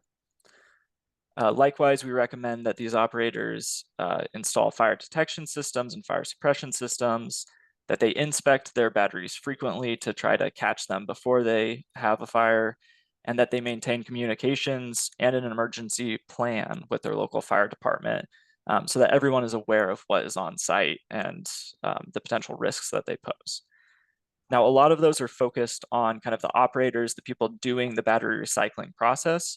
But if you are more on the government side of the picture, these are things that you could consider incorporating into new regulations or a permit requirement, for instance. Next slide, please. EPA also has a resource available to anyone online and linked at the end of this presentation about choosing a responsible recycler. And this is just a document that has some valuable questions that you can ask if you have end-of-life EV batteries that you're trying to send for recycling. You could ask these questions of the recycler that you're choosing to ensure that they're doing their environmental due diligence. Next slide, please. Now, getting into some of the kind of island-specific challenges of end-of-life EV batteries, rather, the big one that we hear about the most is the issue of shipping them off the island.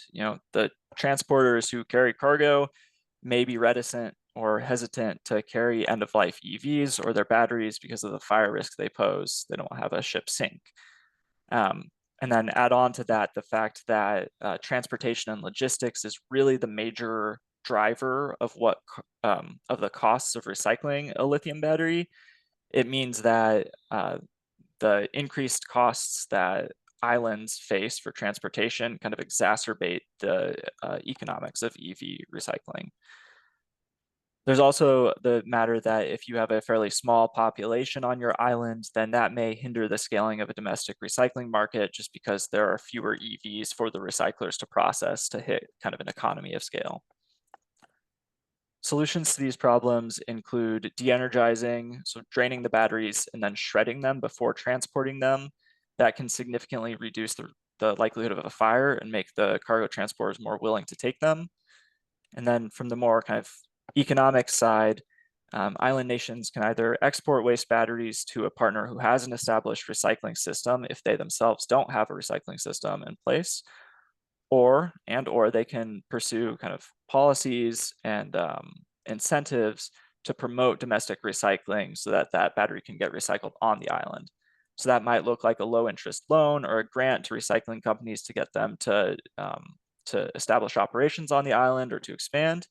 Or it might be more of a policy framework in which an advanced disposal fee is charged, where the person buying the electric vehicle pays part of the cost of getting rid of the battery upfront when they purchase the vehicle. Next slide, please. I was also asked to briefly talk about the Maui wildfire response because that generated a sort of novel approach to sending batteries off of an island and back to the mainland in the US. So there were a number of electric vehicle batteries that were damaged by these wildfires back in 2023, and it created a major challenge with getting those batteries to a recycler because Hawaii does not have a full-blown recycling infrastructure in place to handle them. And what the responders ended up doing to get the transporters to accept these batteries was to first bathe them in a salt solution to drain all of the electricity out of the batteries, and then crush the cells of the batteries, which you can see in the picture here at right. That yellow thing is actually a steamroller, and they placed the batteries on a concrete pad and then ran over them to destroy them, which basically took away any potential of them catching fire in transportation. If you can hit the next slide, it should just be a photo. They then took those crushed cells and packaged them in vented containers that were also weatherproofed. So that prevents any water from getting into the containers and causing a thermal event. And the venting means that if there were a fire or any sort of pressure buildup, it would avoid having a container explode. And that was sufficient to get the batteries shipped off of the island and back to the mainland. Now, I should caveat that this process was based somewhat in requirements of US regulations. So it was partially based on complying with regulation, but it was also about getting the batteries to a state where they're actually safe to transport. So that's kind of one option. Next slide, please. Then finally, I'll just note very briefly, I know that a lot of the audience isn't subject to US regulation, but the US EPA is currently adjusting our regulations that guide how these EV batteries are managed at end of life.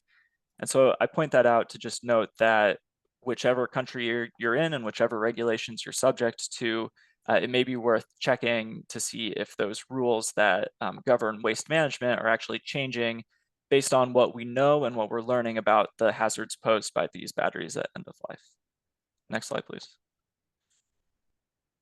And this is just a resources page so that when the slides get distributed, you can follow those links. I will note that those two names there at the bottom are two EPA staff who are much more familiar with that Maui wildfire response. They actually helped develop that process. So if you have technical questions about that, those would be your best contacts to reach out to. Next slide. I think that should be it. So I'm happy to take any questions at the during the question session we have now. Thank you, Patrick. So I see Bonnie has up on the screen a full list of resources that were mentioned here during the presentations. So I think with the conclusion of Patrick's presentation, we will move into our Q&A session. As I noted in the chat, just in case anyone didn't see it, we are going to still try and keep this like a 15-minute Q&A session. So we're going to end up running over the top of the hour by a couple of minutes. And hopefully most of you guys can stay with us for most of it. I see we still have a good bit of attendees here. So with that, let's not waste any time and we'll get into some of these questions. Now, A lot of them were answered in text by our presenters throughout, but there's some really great questions here that I think for anyone who's maybe not tuned into the Q&A, that we can answer them all together, so everyone can get the same answers from folks. So this first one, I'm not sure who is best equipped to answer this, but this is from Sisifo Tatiti, and it's, is there information about the effects of salt spray on EV batteries? For us in American Samoa, salt spray is a real concern, and they are curious to know the potential impacts on long-term use of vehicles and batteries in our climate. Again, I see Caley did point him towards a resource there, but I don't know, Caley, do you want to answer that? Does anyone want to take that question to start? I'll give a quick answer, and I'd also like to hear Andrew's answer as well. So IEC, the Global Standards Organization, has that as one of their prescribed tests for vehicles and batteries to make sure that they can withstand a certain amount of sea spray. But that's about the extent of my knowledge on that. I'd love to hear Andrew or anyone else on it. Okay, Mitsubishi New Zealand is a supplier of vehicles to some of the Pacific Island countries, and they specifically avoided taking electric vehicles to some Pacific Islands because of this issue. I said that in one breath, and I live in Wellington, New Zealand, which my electric car gets a battering of waves over the top of it on a regular basis, thanks to our wonderful wind and strong waves. So it's one of these. In general, if you're going to summarize it, electronics and salt water do not mix. I work with electric outboards. I work with e-foils as well, developing e-foils and electronics in marine environments. And that's a bane of the systems. One of the issues, the bane of the potential for ingress of salt water. The battery, unfortunately, the battery needs to breathe. It gets hot, it gets cold, and that breathing system has this risk of drawing salt water in. Systems are improving over time, and as I said, I've got testament of a car that gets regularly battered by salt water, and it's certainly hasn't shown any ill effects. But I have seen that with some of the marine applications where corrosion has been an issue, more with the components that are in the water all the time rather than the battery systems, which have adequate protection. This comes down to appropriate application engineering, and this is improving all the time with the new vehicle models. Thank you, Andrew. I actually think that segues into a question that is still marked as open in our Q&A. So, and this relates to charging stations. So how can charging stations be built to withstand floods and cyclones or other environmental challenges that Pacific Islands face? Okay, charging stations, what do you do with your transformers?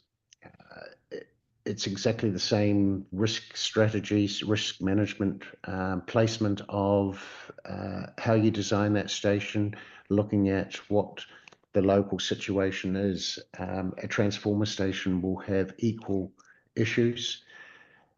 So it's an appropriate application engineering that needs to be taking place. And this again comes to very much for the island situation. It's really the application engineering is so important. It's the difference between having a charging station that will last for the period of demonstration through to something that you can rely on and see there in 10 years' time. It's the application engineering is so important, and that takes in all these risk effects. And at a bare minimum, there's also a standard that requires them to be 18 inches or I guess, of, between 1/3 and 1/2 of a meter to have their electronic components off the ground. So that's something to keep in mind. Yes, that is correct, and that's for a lot of the pedestal and wall charges, and part of that also is the standard is to get out of the bumper zone of the vehicles as well. So there's various reasons for that height from the floor level of where the vehicle sits. Thanks, Andrew and Caley. We'll move on to this other question about funding mechanism. What funding mechanisms and financial models, such as public-private partnerships, international loans, grants, will be utilized to fund the initial high capital costs of EV adoption and charging infrastructure for developing countries such as Fiji? If I could take a stab at that. As I showed, there was this graph of familiarization gradually going into a scale up. That EV ready phase, that early phase, when you're just starting to scale up, that is where it does need support. There are various aid agencies that are supporting the higher capital costs of EVs. This is the higher capital costs of the vehicle in country. Already we're seeing the significant reduction in price of batteries, resulting in 2023, an electric vehicle was cheaper in China than an ICE vehicle. We expect to see that follow through another, and this is the upfront cost, not total cost of ownership. It's also about the awareness of the market, understanding what is total cost of ownership and how does this fit in. In the case of Fiji, total cost of ownership of large buses is already there for electric vehicles. Whereas in some smaller islands, in Tonga, for example, total cost of an electric bus is actually higher than an ICE vehicle, and that's just purely because of the number of kilometers it is the buses are traveling. So this is application engineering. It's identifying which market to address first and take the advantage of the early benefits of total cost of ownership. It's also preparing the market for this upscale when the price does come right. So that EV readiness program right now does need some extra funding in the case of Pacific Islands. And this is where the aid agencies are valuable in getting those early demonstrations to get through that familiarization and try to push the market into that normalization. Oh, I mentioned the charging infrastructure. Sorry, just quickly on the charging infrastructure. New Zealand actually has a very good model for this. The government provides a program where people write in with their twice yearly. They put in bids into a fund, and it's a competitive bid arrangement where a lot of the infrastructure now has been partially supported by this fund. People that are wanting to provide charging infrastructure, it's not economic in the early days, especially when there's only a few vehicles charging up and giving you income. And this is where this fund is, government-supported fund is made available to support charging in those areas that are unlikely to be economic over the first few years. And again, this is a great use of money because people have invested a lot of time and effort in thinking about it just to apply for the bids, and it's the best bids that win the success and that win the projects. And that is also part of understanding where do we need the charging infrastructure to best supply electric vehicles across the country itself. And then I'll Thanks, just Andrew. add I'll add very quickly, finances and finance mechanisms aren't my area of expertise, but I will say for countries and regions looking at this, looking at different opportunities for very specific types of EVs and programs that might be, or grants that might be available for, say, electric school buses specifically, or some other targeted, maybe construction equipment, things like that, beyond the light duty space, or in addition to, could also be considered. Thanks, Bonnie. Does anyone else have anything to add to that response? Great. I will move on to this next question, which is Jabal is interested in knowing the specific tweaks made in Tonga's policy on the basis of their particular SIDS characteristics. Caley, you mentioned you'd like to discuss this one during the Q&A session, so I don't know if you want to start us off. Yeah, that sounds good. So, talking about the Tonga policy framework, some tweaks that come to mind were, when setting the fee bait, we gave some calculation recommendations based on their specific grid, kind of based on that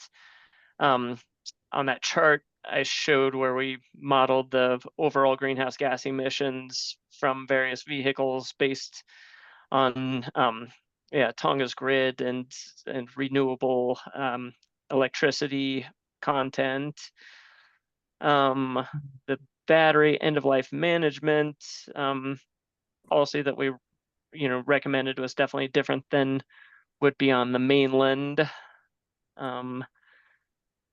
The parking policy was very tailored to Nuku'alofa and their commuters that come in. Let's see, the charging station placement is clearly has an island focus and focus on their traffic patterns. So I guess those are a couple of examples. That's where I feel like most of the policies that we recommended are quite different, in Tonga than they would be on a mainland, but I feel like they're different in ways that are quite applicable to other Pacific Island countries. Sorry, if I could add, this is where the importance of local application engineering and understanding what the local environment is. A lot of Pacific Islands, you could go around 3 or 4 times on one charge. So consider in those applications where you've got a small island, if you put a fast charger in there, suddenly the fast charger is drawing another 20% of the peak demand of the electricity supply. And so you've got to start questioning, why do we need a fast charger in that on that island when overnight charging could, or during the day charging, could supply everything required for that vehicle to run its normal life, plus over the next few days. So this is where again stress the importance of this application engineering to make sure that what is proposed for purpose for that local setting and not just a duplication of what is best in some other country. It really is this importance to get it matching, fit for purpose. Thank you, Andrew. We have a ton of questions, so I do want to just recognize that it's probably unlikely that we'll get to all of the questions here in the next 5 or so minutes.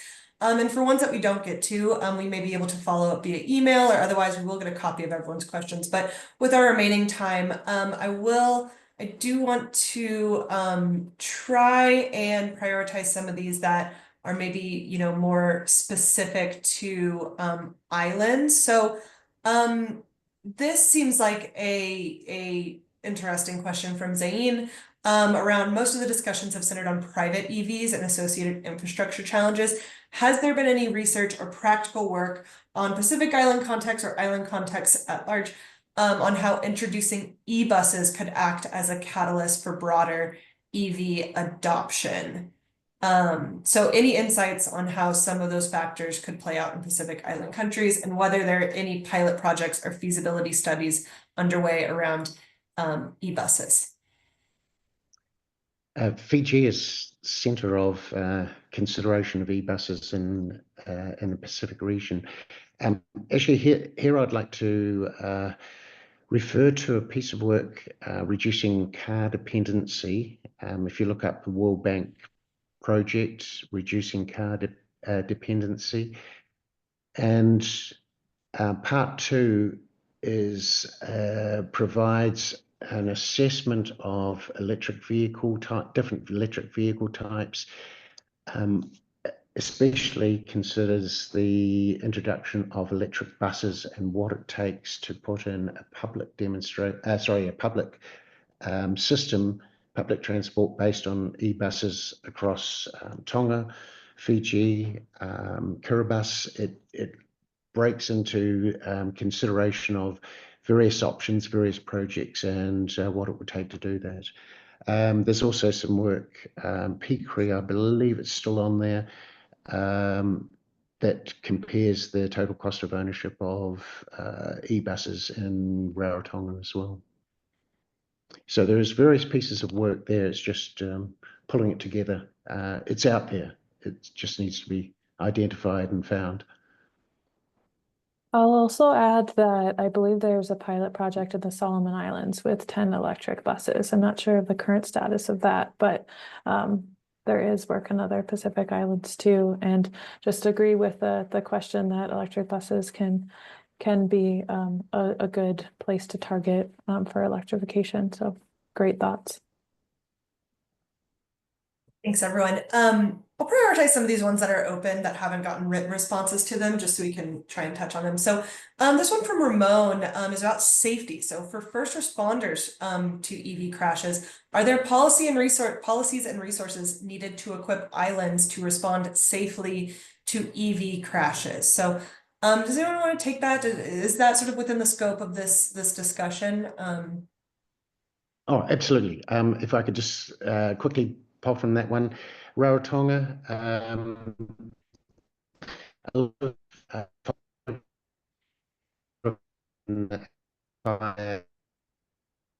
You're breaking up a little bit, Andrew. For airports. Oh, there we go. Sorry. We got you back. We got you back. Go ahead. Excellent. Fantastic. To give you an example, airports require the fire crews to be trained. Sometimes when that training is, a group will go into the country and provide that training, and at the same time they often provide training on electric vehicles. Classic example is Rarotonga. When they did the fire crew training for the airports there, they went through first response requirements for electric vehicle fires. So this is part of, you get sent up for one project, and in the islands there's really no money to be able to expand that, but they just provide it anyway. And it's just identifying those opportunities for training when you've got a training crew on site in these countries. Awesome. Thanks, Andrew. So this question from Mark is about fee baits. So perhaps fee baits or a version of it should be considered for freight operators. How can funding support be delivered to them that would result in lower shipping costs specific to BEVs? Further, how would dealerships be rewarded for investing in building EV awareness?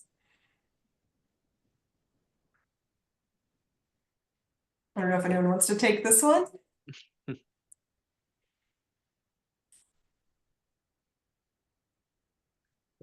Since there's silence, I'll just take an example of what is happening in Rarotonga.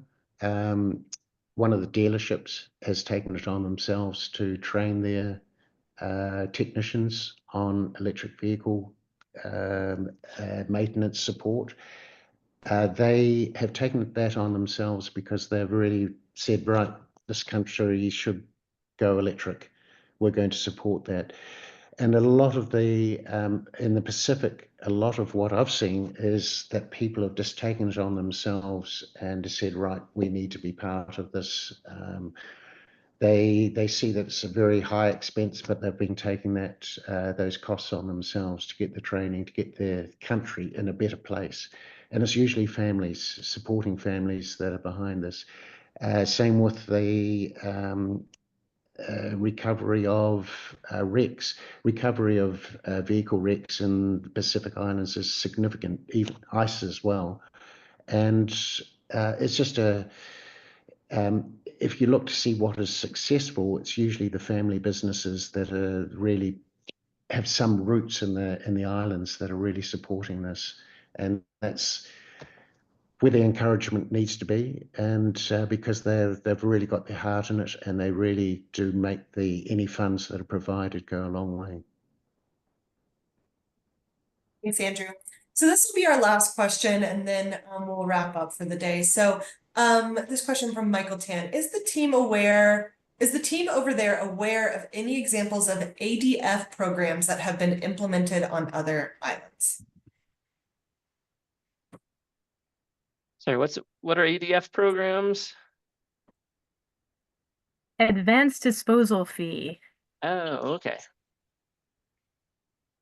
So I've done a little bit of work Gordon. in this realm, and happy to defer to the panelists too. But I do know that there has been some work done in Federated States of Micronesia and Tuvalu, looking more at lead acid batteries than lithium. So if this group has other examples, or perhaps that could be a follow-up, and I'd love to compile some resources and get those on the BIP for a follow-up as well. Michael, thank you for the question. But I think that there are efforts and interest, and that can help offset the costs. Here in Hawaii, the state actually subsidizes battery disposal in order to encourage proper disposal of potentially hazardous materials. So that's another option too, although it does put the onus of funding that back to the state, which can be a challenge. So there are many vehicles. There are many islands in the Pacific that are looking at a deposit system. Even though if you look at the costs to get a carcass, an ordinary ice carcass off the island and recycled, it's about $400 extra, which the country has to pay for or find aid money for. So that gives you an order of magnitude, and some of these countries have got 5,000 carcasses to get rid of. In the case of Fiji, they're lucky because they have a steel industry that can take a certain number of those carcasses. If you put $400 on the price of the vehicle as it comes in, that's going to be a significant deterrent, and I doubt if any government will get re-elected if they introduce such.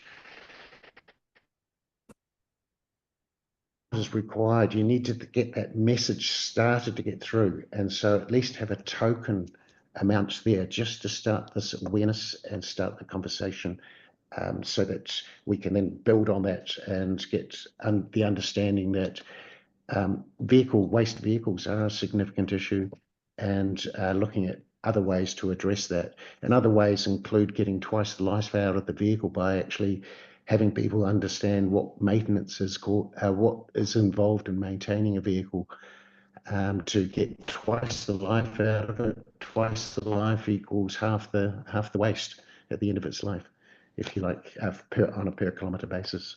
So yes, there are a lot of people considering it. It just hasn't got through there, and a token amount would be great to start off with. Thanks, Andrew.